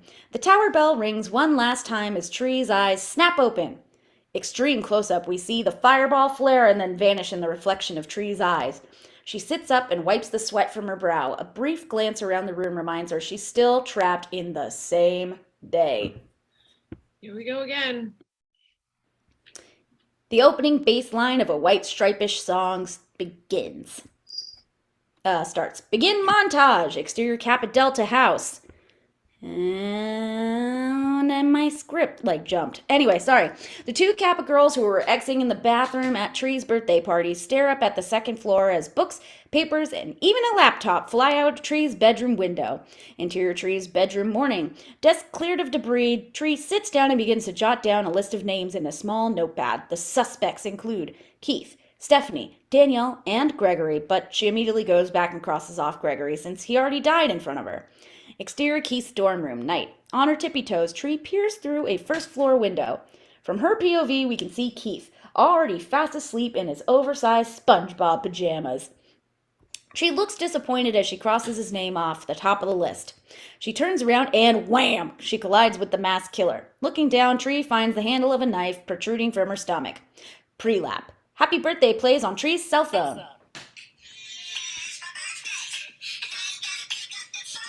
Interior Carter's dorm room, morning. Already sitting up in Carter's bed, Tree grabs a ringing cell phone and makes a perfect basket toss into Carter's trash can. Carter looks at her. Crazy bitch. Interior bathroom, Tree's bedroom, morning. Tree cuts huge chunks of her hair off, which has already been dyed a hot shade of bright pink. Exterior the patio, afternoon. Danielle and the other Kappa girls stare in horror disgust as Tree, sporting her new do, sprays a bottle of Cheese Whiz into her open mouth.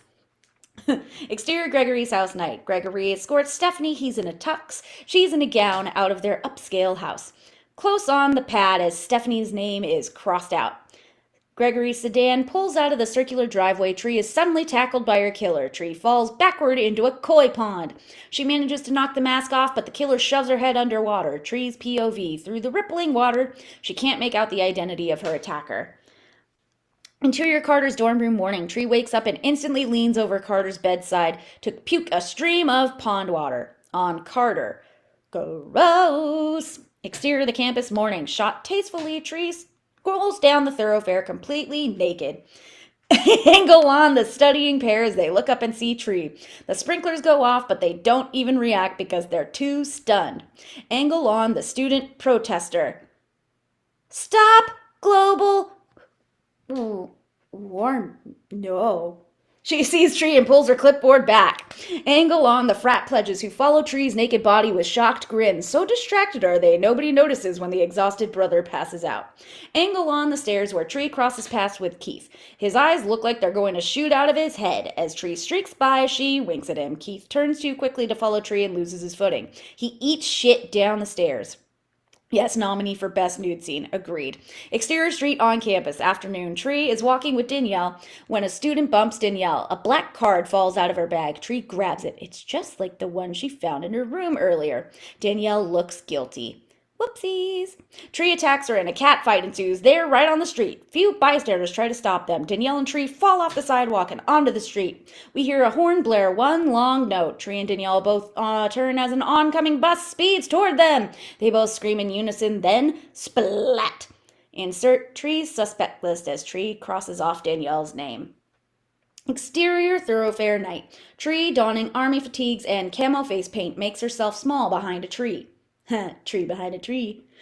She waits, clutching a baseball bat as we hear approaching footsteps. Just as the killer enters her periphery, Tree jumps out and swings. Crack! He goes down, but Tree's face falls when she realizes it wasn't the killer. It was just Becky, her chubby Kappa sister, sneaking onto campus with a box of donuts, which are now splayed around her unconscious body. Tree drops the bat and rushes to Becky's aid. Suddenly, there's a snapping sound behind Tree. She looks over her shoulder and finds the killer hovering over her, armed with Tree's own bat. But instead of screaming, Tree just sighs. Slow motion. The bat swings in close up and connects with the side of Tree's skull. Continuing with the motion, Tree's head slowly tilts out of frame and lands on a pillow as we end montage. Whoo! Excuse me. Match cut 2. Interior Carter's dorm room morning. Tree's head lies on the pillow in the same position. She opens her right eye, squinting. Outside, the bell tolls. Wincing in pain, Tree gradually pushes herself up. This is getting really freaking old. Looking to her right, she sees Carter staring at her. Happy Birthday plays on her phone.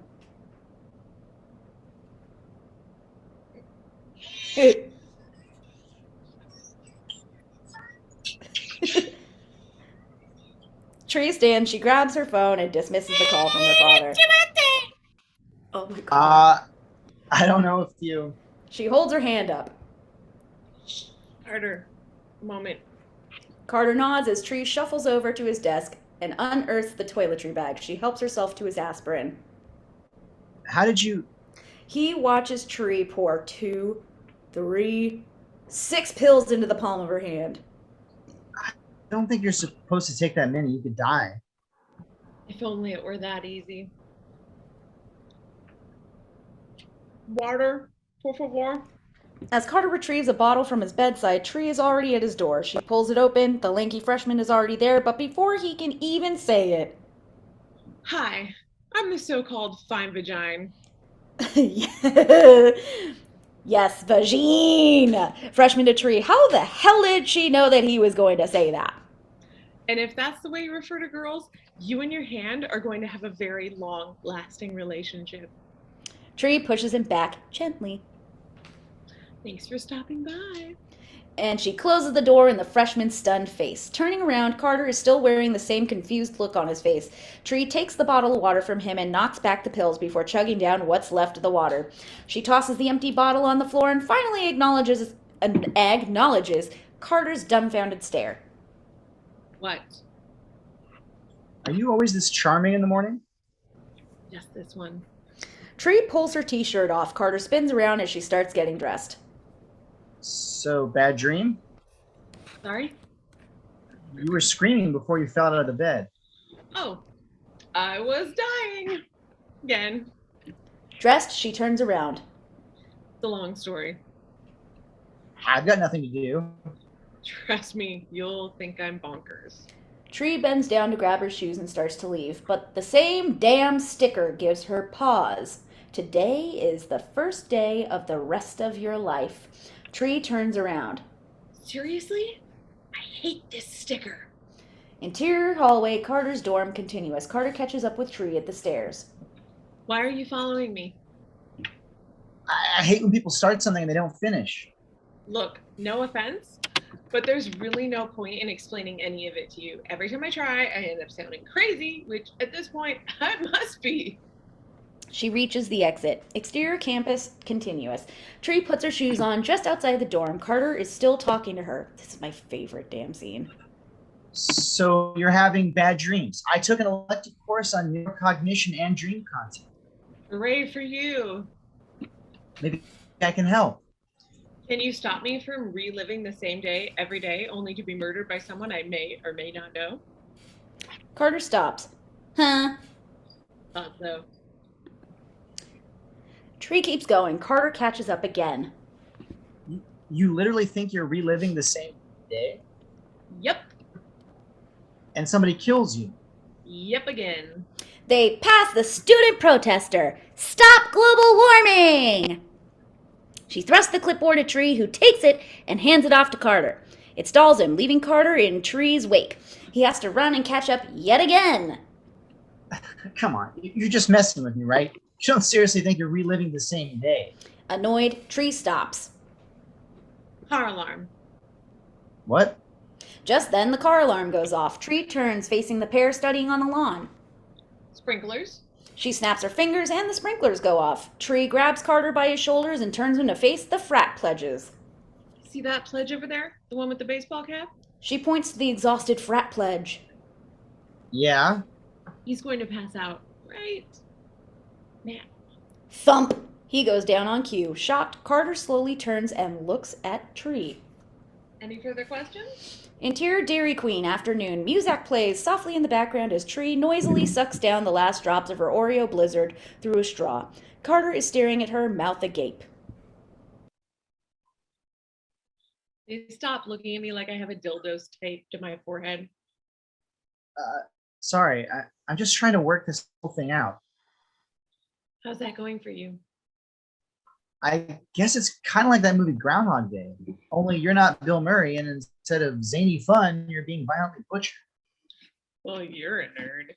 Don't you have some scientific theory about it? Well, first of all, I wouldn't classify myself as a nerd. Carter, you have a Boba Fett poster in your dorm room. You're a nerd, even though technically that would make you a geek. Whatever. Just because I like science fiction doesn't make me an expert on crazy chicks trapped in the same day. Tree looks down, a little hurt. Carter feels bad.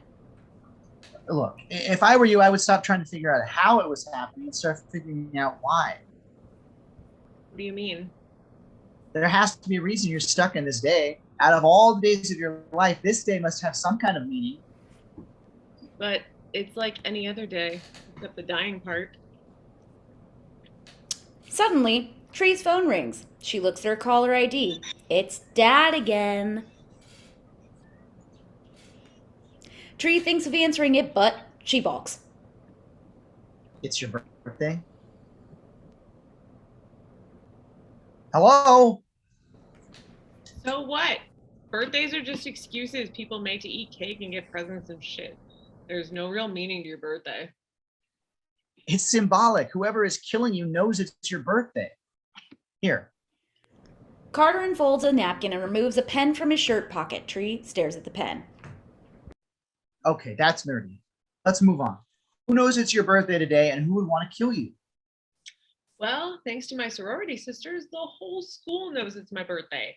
They're going to throw me this stupid surprise party tonight. It could be anyone. First, I thought it was Gregory, but he got killed last night. Who's Gregory? He's one of my professors. We've been having an affair. Nice.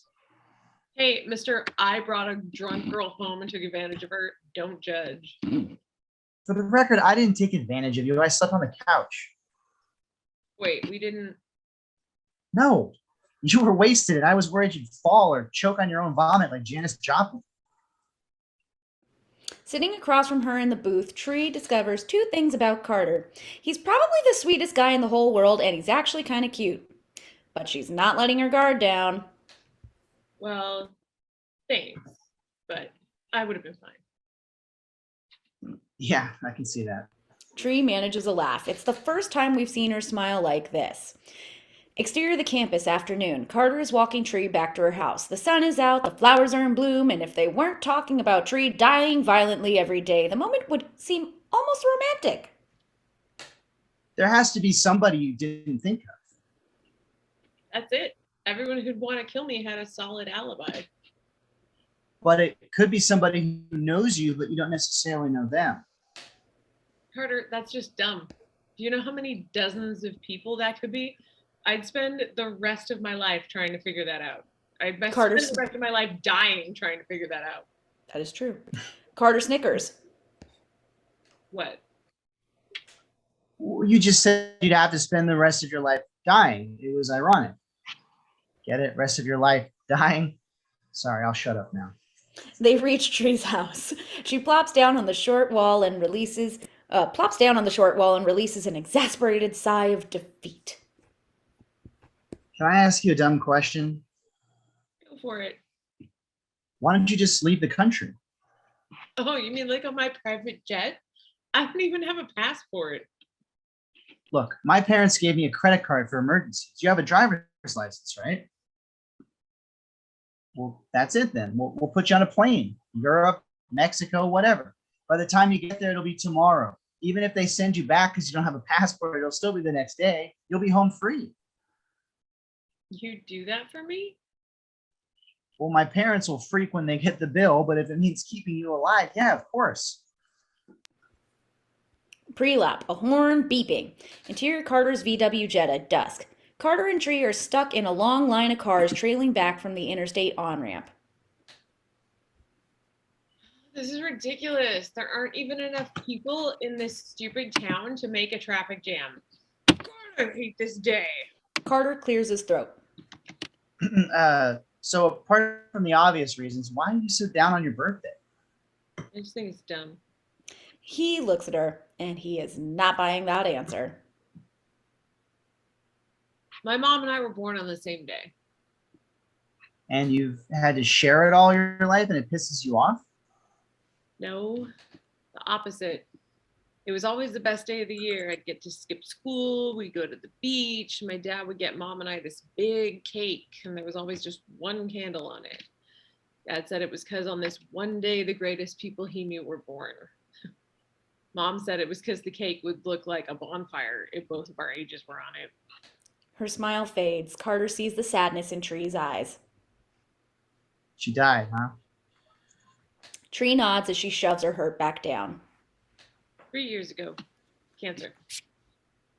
I'm sorry, that sucks. Yeah, well, that's life, right?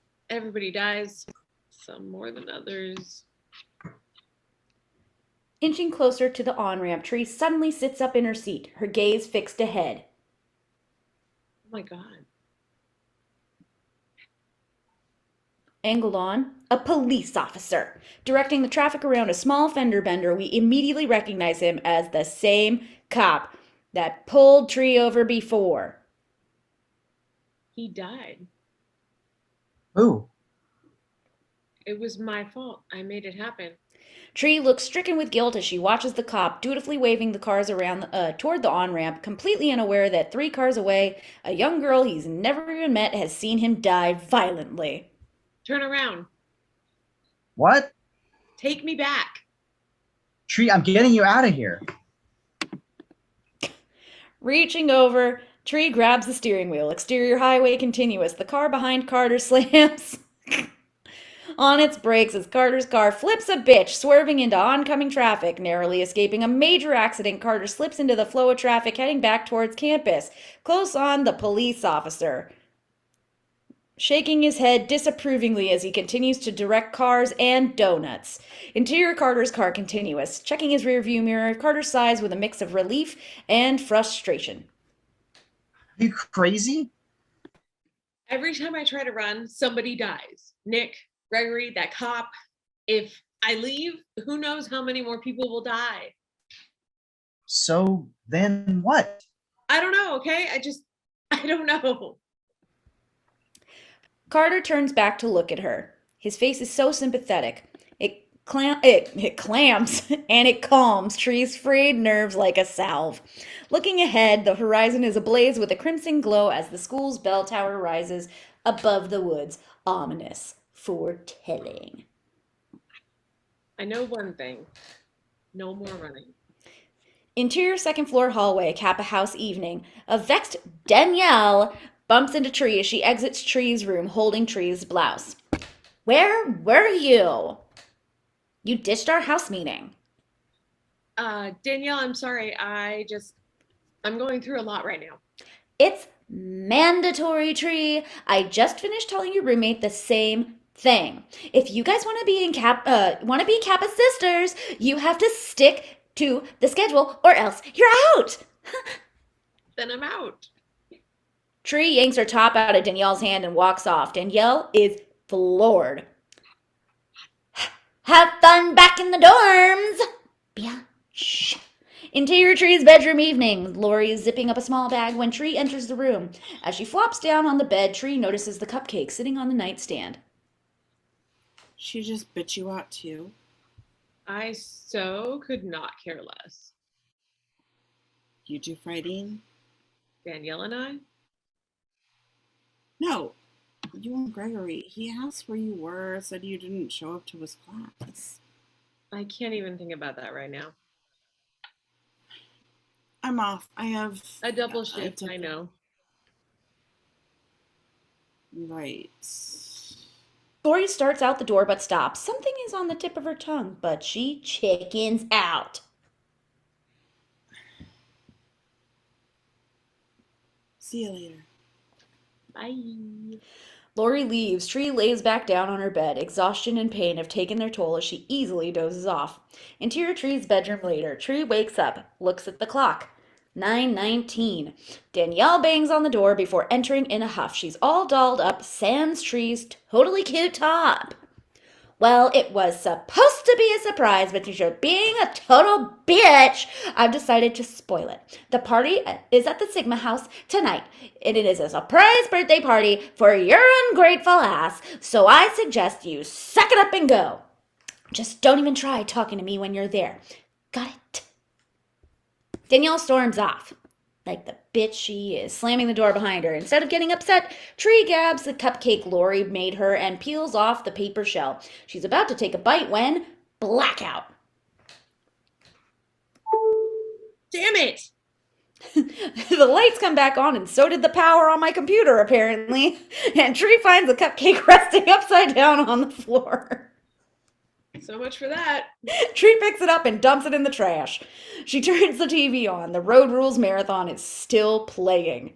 Oh, for God's sake, enough already. She changes the channel. The same local news report is on, but this time she's catching the beginning of the story. Tree instantly recognizes the hospital in a wide shot. It's the one on campus.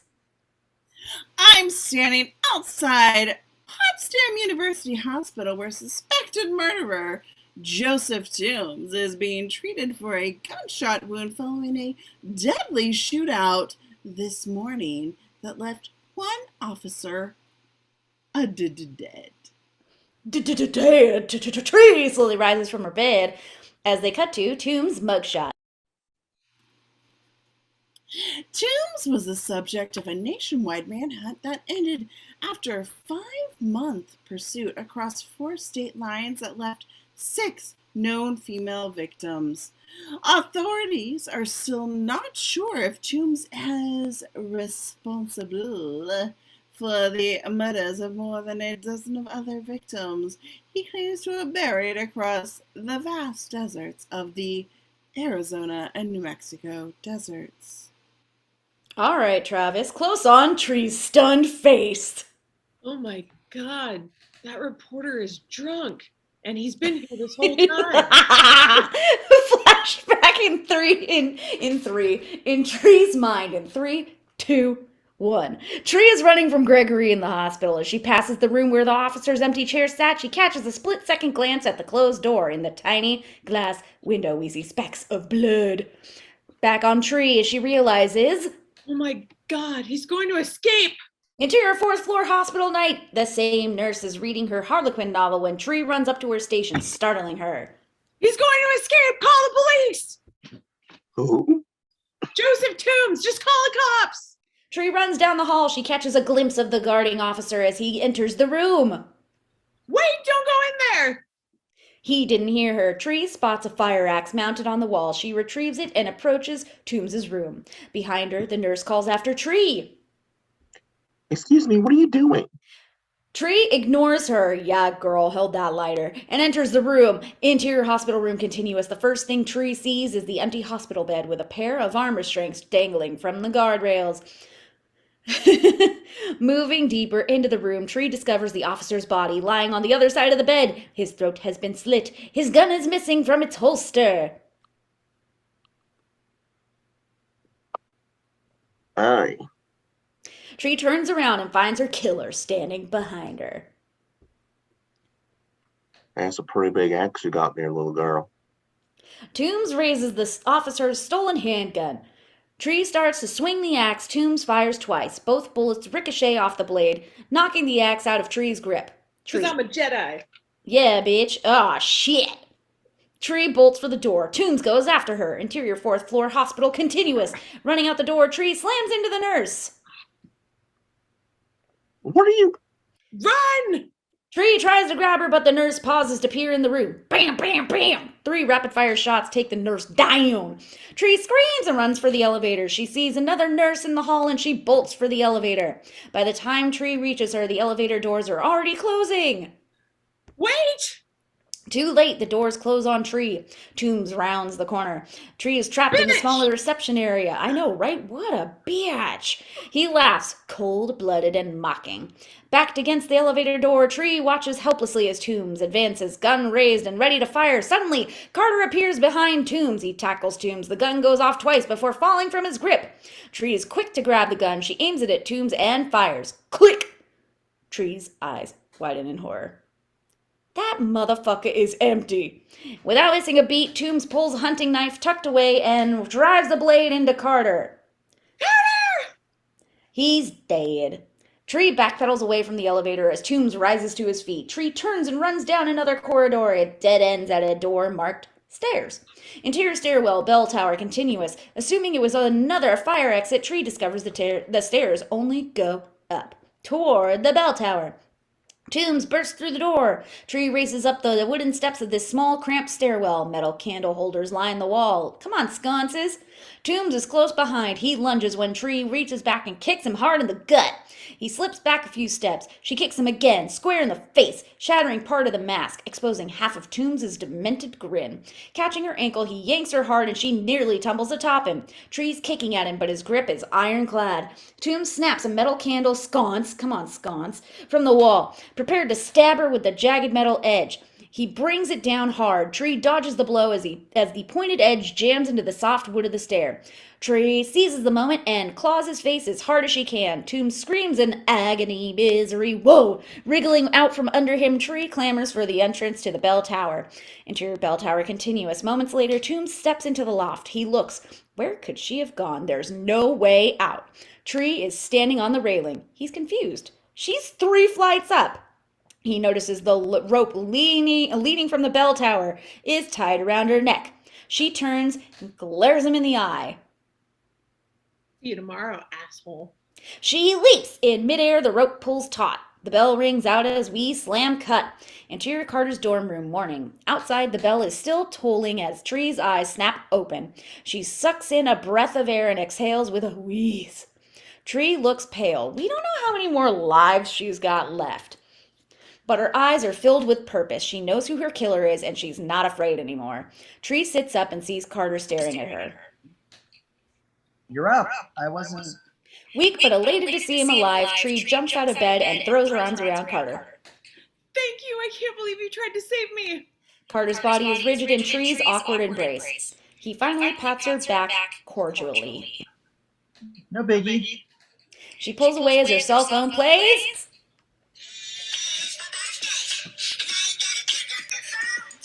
By the time she retrieves it, she's missed her dad's call. Damn it. Tree pulls her t-shirt off. Carter spins around. I don't know if you remember my name. Carter, He looks surprised. Tree grabs a pillow from his bed. can I borrow this? Sure. Why not? Thanks. She pecks him on the cheek. See you at lunch. Now he's really confused, but before he can even ask, she's already starting out the door. The freshman is just arriving. As she passes him, Tree slaps his ass. The freshman looks at Carter. What the fuck? Fine vagina out. Yes! Cue a hot song with a nice beat. Come on, bop! Exterior of the campus, morning. A walk of shame no more. Tree ditches her heels and chucks them in the bushes before strutting down the main thoroughfare. Sun in her eyes, Tree casually snatches a pair of sunglasses off a passerby and puts them on. He spins around and watches Tree keep going, too shocked to protest. She comes across the protester, whose face is now on. Stop global warming! Oh, wow. Well, Tree grabs the clipboard out of her hand and signs it in the petition, and she shoves it back in my hands and adding, I love Al Gore. Me too.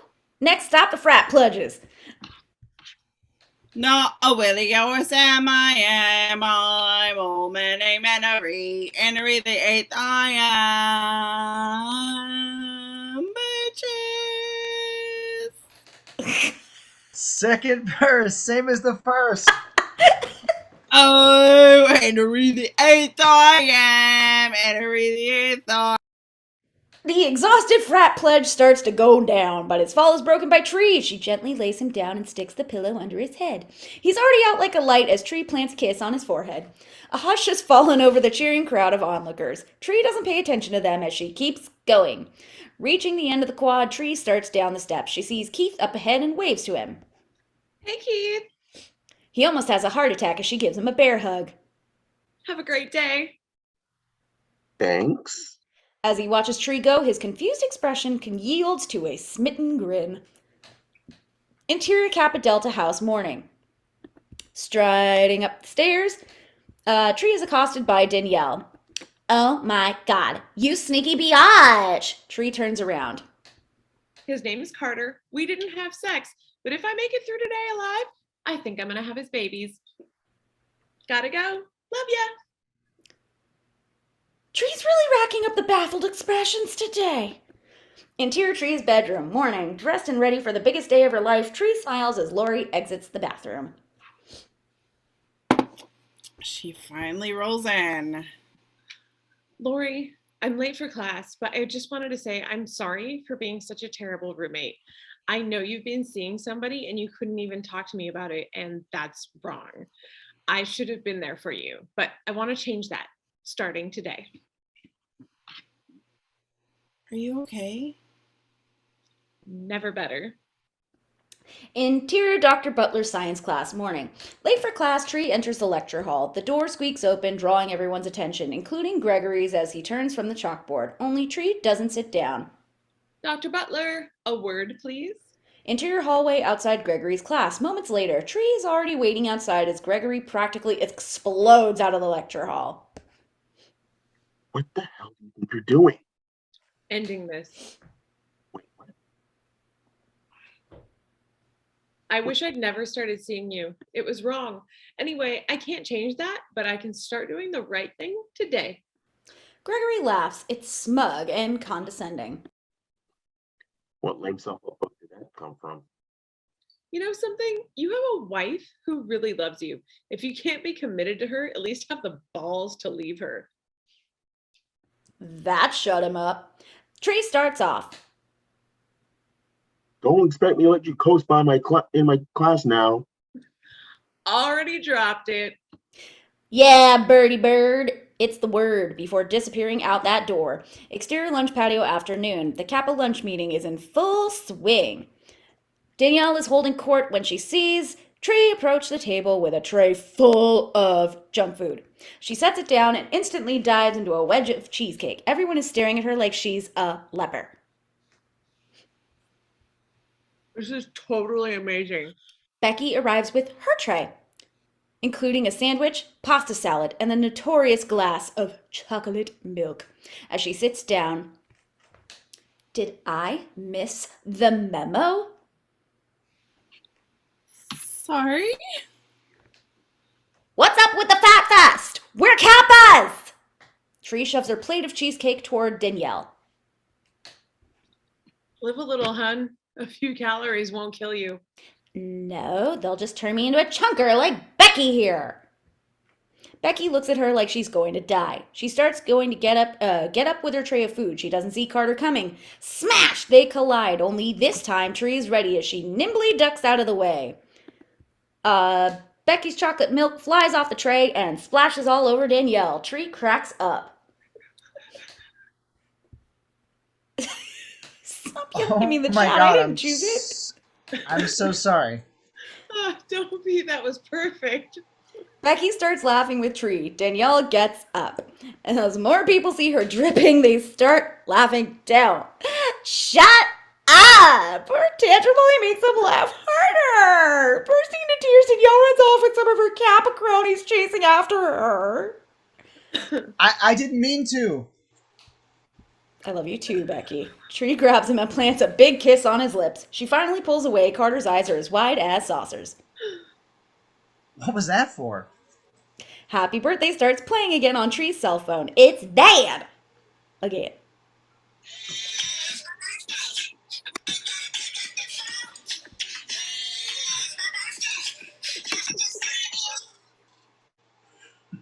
Look, I have to run, but what are you up to tonight? Nothing. Would you like to take me out for my birthday? Okay, what's the punchline? I'm being serious. I know it's kind of random, but I will explain everything tomorrow. Assuming there is one. Just say yes. Yes? Tree pecks him on the cheek. As she heads off, Carter looks at Becky. They both share confused grins. Interior restaurant afternoon. Tree's dad, David, late 40s, distinguished, sits in the half-empty restaurant, an empty coffee cup in front of him. He looks at his watch with a sigh before waving the waitress over to his table. Can I pay for my coffee?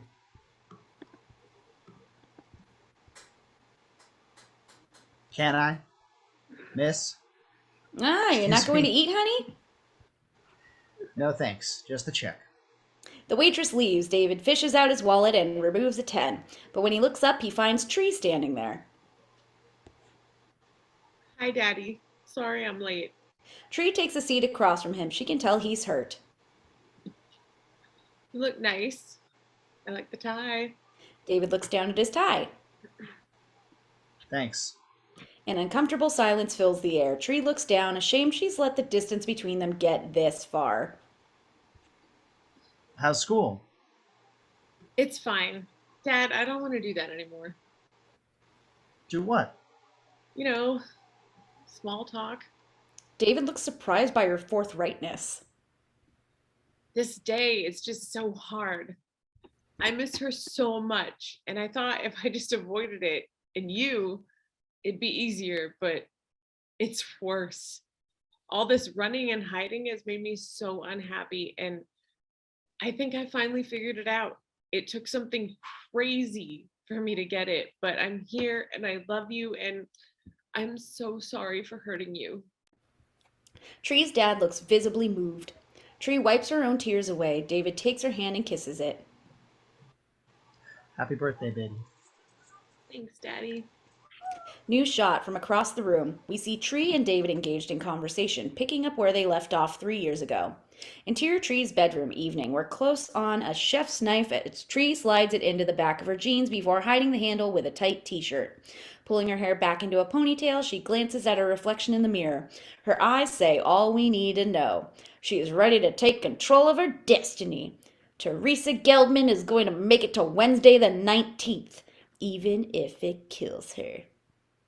Interior fourth floor hospital night. We follow Lori as she comes down the hall as she passes the nurse's station where our hopeless romantic, the same nurse every night, has her face buried in that damn Harlequin novel.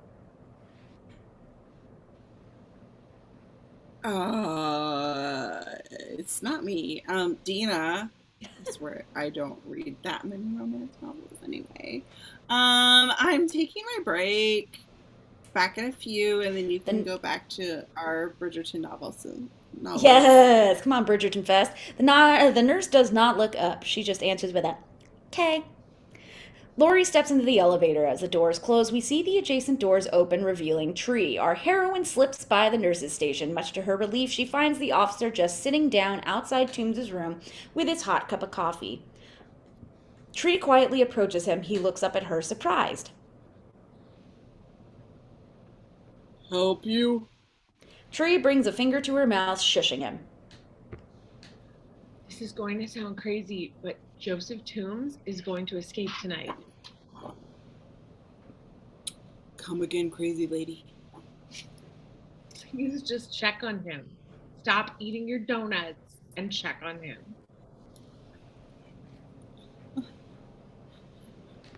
Okay, take it easy. Donuts are life, but take it easy. Come on! Take it easy. Take it easy. Donuts. Lifeblood. Easy. Okay, I didn't sign up for the easy part of Groundhog Day. Let's go!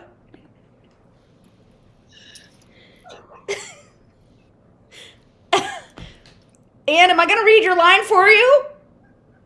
I know it's her line. Kill you. Then go! No! Check on him. Now stand up. It's Tree's line. Oh my god, okay, I'm gonna throw you out. He doesn't even see it coming. Trees the blade at his throat before the officer can get the gun from his holster. I'm really sorry, but you're just gonna have to do what I say right now. Oh, I'm sorry. I. You're good, just keep look, going. I don't know who you are, Missy. But you know better to turn around and hightail it out here before I have you Better thrown out stand up. and throw donuts at you, bitch. Okay, then better Tree, stand what's up. your line? I'm gonna kill you. Oh, you're gonna kill me, or are you really sorry? I'm gonna kill you. Where are we? Can I? Okay, you know what? Take it easy. Take it easy. Take it easy. Stand up. He does as he's told. It's a real bad idea, Missy. I got donuts. Bitch. Donuts.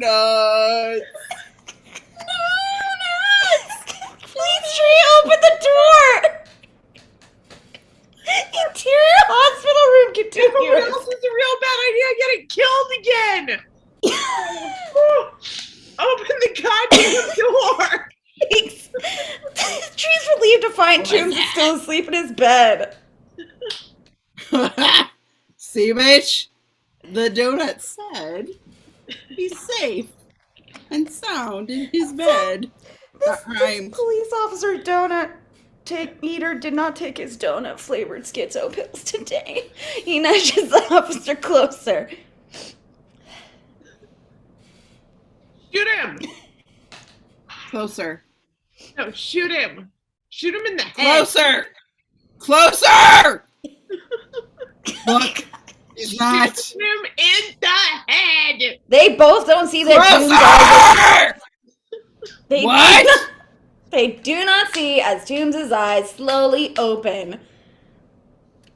Girly, you're out of your freaking donut mind. Close on Toombs' arms restraints. His wrists are just resting in but the straps are already undone. He's gonna kill me. Shoot him. Toombs suddenly lunges at the cop and shoves the knife he was hiding into the police officer's stomach and the holes of his donuts. Tree staggers back as Toombs rises from his bed. He picks up the mask sitting on the table beside the bed. Tree grabs the fallen officer's gun. She aims it at Toombs and squeezes the trigger. Nothing happens. The safety's still on, little girl. The blood-covered Toombs throws his full weight atop her. She goes down hard, shattering a rib. Ouch! The gun sails across the room from the impact. He drops the knife, climbing atop her, choking her with his bare hands. I should cut off your head and be done with it. But it feels so much better, no? But this isn't the weak and defenseless Tree who has been killed again and again. She focuses and drives her open palm hard up into his nose. He cries out in pain. Tree tries to run, but he grabs her by her shirt and throws her across the room. Tree hits the wall like a rag doll. Toombs retrieves the knife and slowly stalks over to Tree. She's in too much pain to move. As he stands above her, the knife in the air, Toombs flashes a sadistic grin, but he's surprised when she smiles back. 9:23. Blackout. Moments pass. The lights come back on. He is surprised that Tree is gone? No, not gone. She took advantage of the blackout to scramble a few feet away and pick up the gun. Thanks for the tip. And as he lunges at her, knife in hand, she empties the gun into his chest. Toombs falls back onto the bed, a bloody mess. Dead. We hold on Tree, exhausted but still alive. A victim no more. Dissolve to exterior Kappa Delta House night. The police have gone. The ordeal is over. Carter is walking Tree to her house. So this has to be the strangest birthday you've ever had. You have no idea. Did the police say how Toombs got free? They really don't know. Like Houdini. I guess. They stop outside her front door. So, sorry your little date didn't happen. It's okay. There's always tomorrow. Tree glances at her watch. It's 11:53 p.m. Hope so. She kisses him. Good night. Night. She goes inside. Carter lingers for a moment, totally smitten. Interior Tree's bedroom night. Tree's a little surprised to find the room empty. Lori must be out with her new man, but she left something behind. The cupcake. Tree grabs a book of matches sitting on the box of incense. She lights the candle on the cupcake. Sitting down on her bed, Tree closes her eyes, thinking of a wish. Love, money, fame. Doesn't matter. She's alive. Tree opens her eyes and blows close on the wick. As the flame is extinguished by Tree's breath, we are plunged into darkness. Slam cut. 3 beats of darkness make us think our story is ended, but the tower bell tolls the hour. Tree's eyes flutter open. She's a little groggy. Pushing herself up, her eyes suddenly fill with an unspeakable horror. Interior Carter's dorm room morning. Carter is putting something under the couch when he notices Tree sitting up in his bed. He smiles. Oh, you're up. Carter? I didn't think you'd remember my name. You were pretty wasted last night. Tree's cell phone plays Happy Birthday. She grabs the phone. The caller ID says, Dad.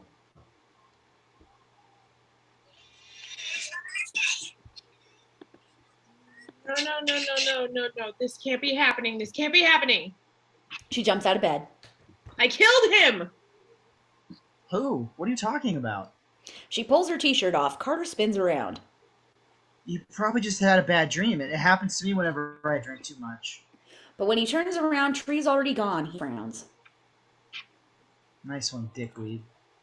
I stare at the campus morning, tears streaking down her cheeks. Tree runs past everything familiar. Nothing has changed. No, Siri, I want to talk to you. Sorry. Anyway, nothing has changed. She's trapped in the same day forever. Interior Tree's bedroom morning. We can hear the shower running through the bathroom door as a borderline hysterical Tree enters. She immediately begins pulling clothes from her drawer and tossing them on the bed. The water stops as Lori emerges from the bathroom, wrapped in a towel.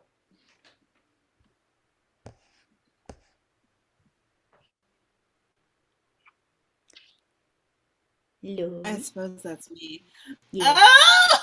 Oh! She's finally back. Lori notices the pile of clothes building on Tree's bed. Going somewhere? Yes, as far away as possible. What's wrong? What's wrong? I'll tell you what's wrong. Me. I was wrong. I thought if I stopped running, I could beat it, but it's never going to stop. So I'll run. I'll run to the end of the goddamn earth if I have to. Okay. Tree, you're freaking me out. Well, that's me. I'm a freak. Tree yanks the closet open, searching for something. Tree, look. I just... She turns around. Lori is holding the cupcake she made for Tree.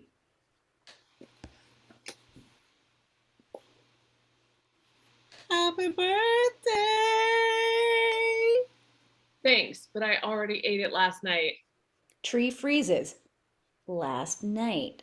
She turns around to face her roommate, her eyes locked on the cupcake. I died in my sleep. I'm sorry. What? You killed me. Lori slowly sets the cupcake down on Tree's desk. It was poisoned, but I never ate it before. Flash, we see Tree throwing the cupcake in the trash, then dropping it on the floor after the blackout. So you had to find another way. Then Toombs fell right into your lap, the perfect scapegoat. Flash, Toombs is rolled past Lori on a gurney. She follows him with narrowed eyes as a plot is hatched in her mind. You had access to him. Did you drug him first? Flash, Lori jams a hypodermic needle in Toombs' arm. While he's unconscious, she changes him into the killer's outfit. She puts the mask on his face and sets the hunter's knife at his side. As she slips out of the room, we see his wrists are no longer restrained. You knew he'd wake up and escape. Then they just assumed he killed me. Flash, Tree's first death. The masked killer stabs her from behind. But it was always you. Flash, the killer pulls up his mask, revealing Lori's satisfied, hateful expression as she looks down on Tree's lifeless body in the ditch. Back to Tree's bedroom, Lori's stunned expression yields to a sardonic laugh. You totally lost your mind. Like, you actually think I tried to poison you with a freaking cupcake? A dinosaur motherfucking cupcake? Look at this face. Look at this straw. Prove Look at it. him. Tree nods to the cupcake. Have a bite. Lori hesitates. Tree picks it up. Go ahead. You really are nuts. Fine. I'll just take it to the police. I'm sure they can see what your little birthday surprise is made out of. His expression falls. Tree turns. Lori grabs Tree by the hair. The cupcake falls on the desk. Lori swings Tree into the wall. Tree hits the ground, dazed. Lori slams the bedroom door shut and locks it. Blocking the door, she looks down on Tree.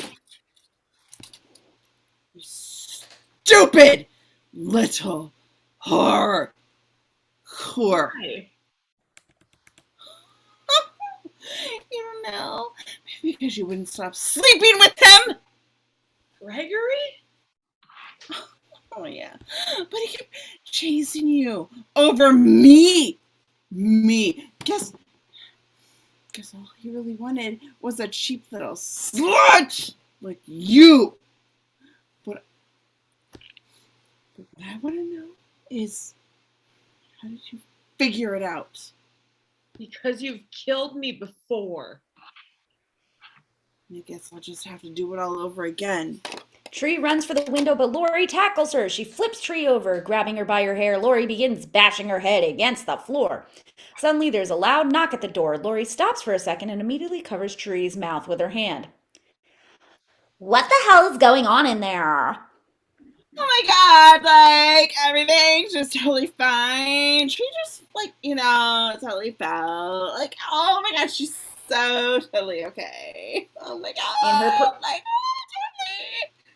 In her peripheral, Tree spots the upturned cupcake lying on the desk. Just an arm's length away, Lori suddenly becomes aware of Tree grabbing the cupcake. With her other hand, Tree punches Lori in the throat. Lori gasps for air. Eat it, bitch! And Tree crams the cupcake into Lori's open mouth. As Lori struggles to spit the cake out, Tree slugs her again, knocking Lori out. Tree gets to her feet fast. Oop, I'm sorry, Lori off. Lori rises, spitting the last of the bits out.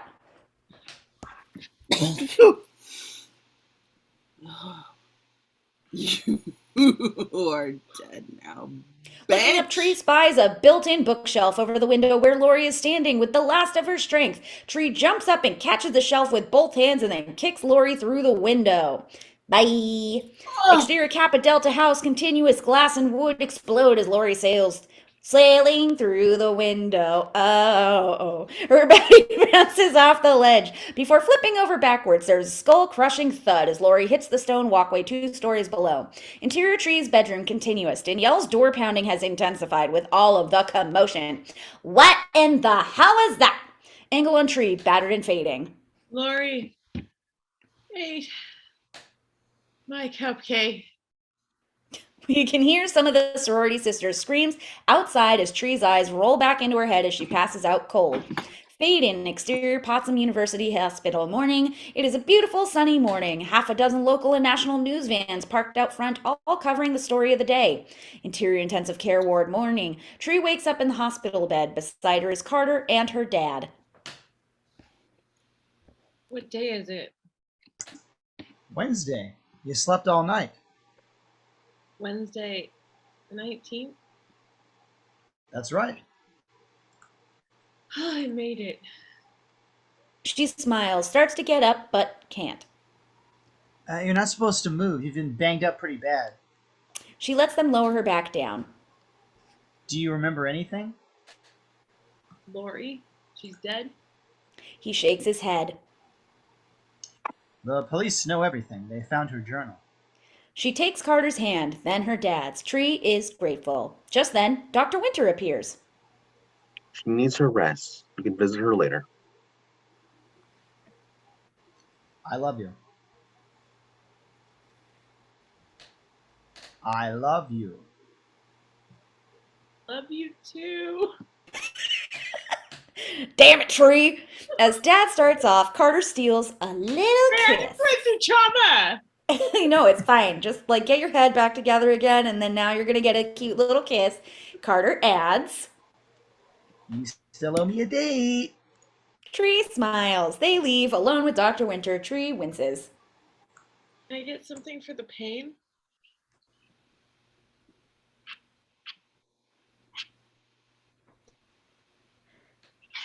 Oh, in your condition, I'm afraid anything I would prescribe could be dangerous, but You might need to put up with some pain for a day. Can you do that?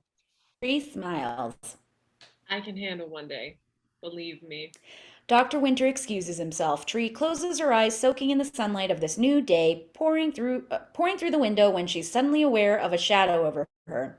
She sees the silhouette of a nurse standing over her. The woman is preparing a syringe and a cat. Tree raises her hand to try and get a look at the nurse. Excuse me, what are you doing with that cat? The nurse I'm sorry. Keep going. Sorry, girl. Sorry, nursey. For the pain. There we go. The nurse brings a syringe to the IV tube. But the doctor said no. The nurse steps closer. It's Stephanie, Gregory's wife. Not your pain, Teresa. Mine. Did you think you'd get away from screwing my husband, you whore? Stephanie empties the syringe in the intravenous. You gotta be Whispers Tree as she begins to convulse. Slam cut, end credits. Alternate ending. Interior Carter's dorm room morning. The bell tolls outside. Tree stirs from her slumber. She sits up, notices she's wearing the same oversized t-shirt. No. She spies Carter bent over. In front of the couch, putting something away. Tree's eyes go wide with shock as her cell phone plays Happy Birthday!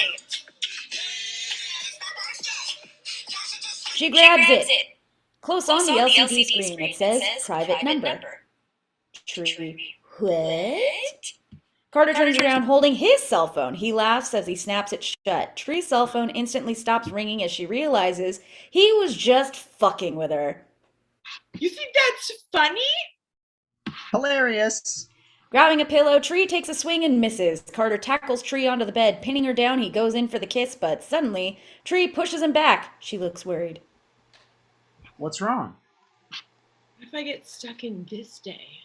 Carter kisses her. It's passionate but tempered with sweetness. He pulls away. A smile breaks through Tree's anxiety. I guess I could live with that. Yeah, you could. Tree grabs Carter's head and pulls him into another kiss. Cue love song that makes teenage girls prematurely ovulate as we pull away from our lovebirds. Exterior hospital bell tower warning. The bell rings one last time as the sun rises over the Potsdam University campus. Its incandescent light finally keeping its promise of tomorrow. Fade out. Prematurely ovulate? Damn. Prematurely ovulate. A song that makes you prematurely I'm sorry. ovulate. Is that a thing? Prematurely ovulating? I'm sorry, I just watched the freaking episode of the Jonas Brothers South Park. Bye. Bye. That was amazing. Everyone did a fantabulous, That was awesome. yes, wonderful job. I apologize for my drunkenness because my shitty ass union fucking sucks. And that got me like, First. I don't want to even admit how many glasses of wine that got me ahead before this shit Girl, stop the recording now. Yeah, you were still recording. Love you guys. We're still recording. Stop it All now. amazing. Have a wonderful night. Thank you for watching.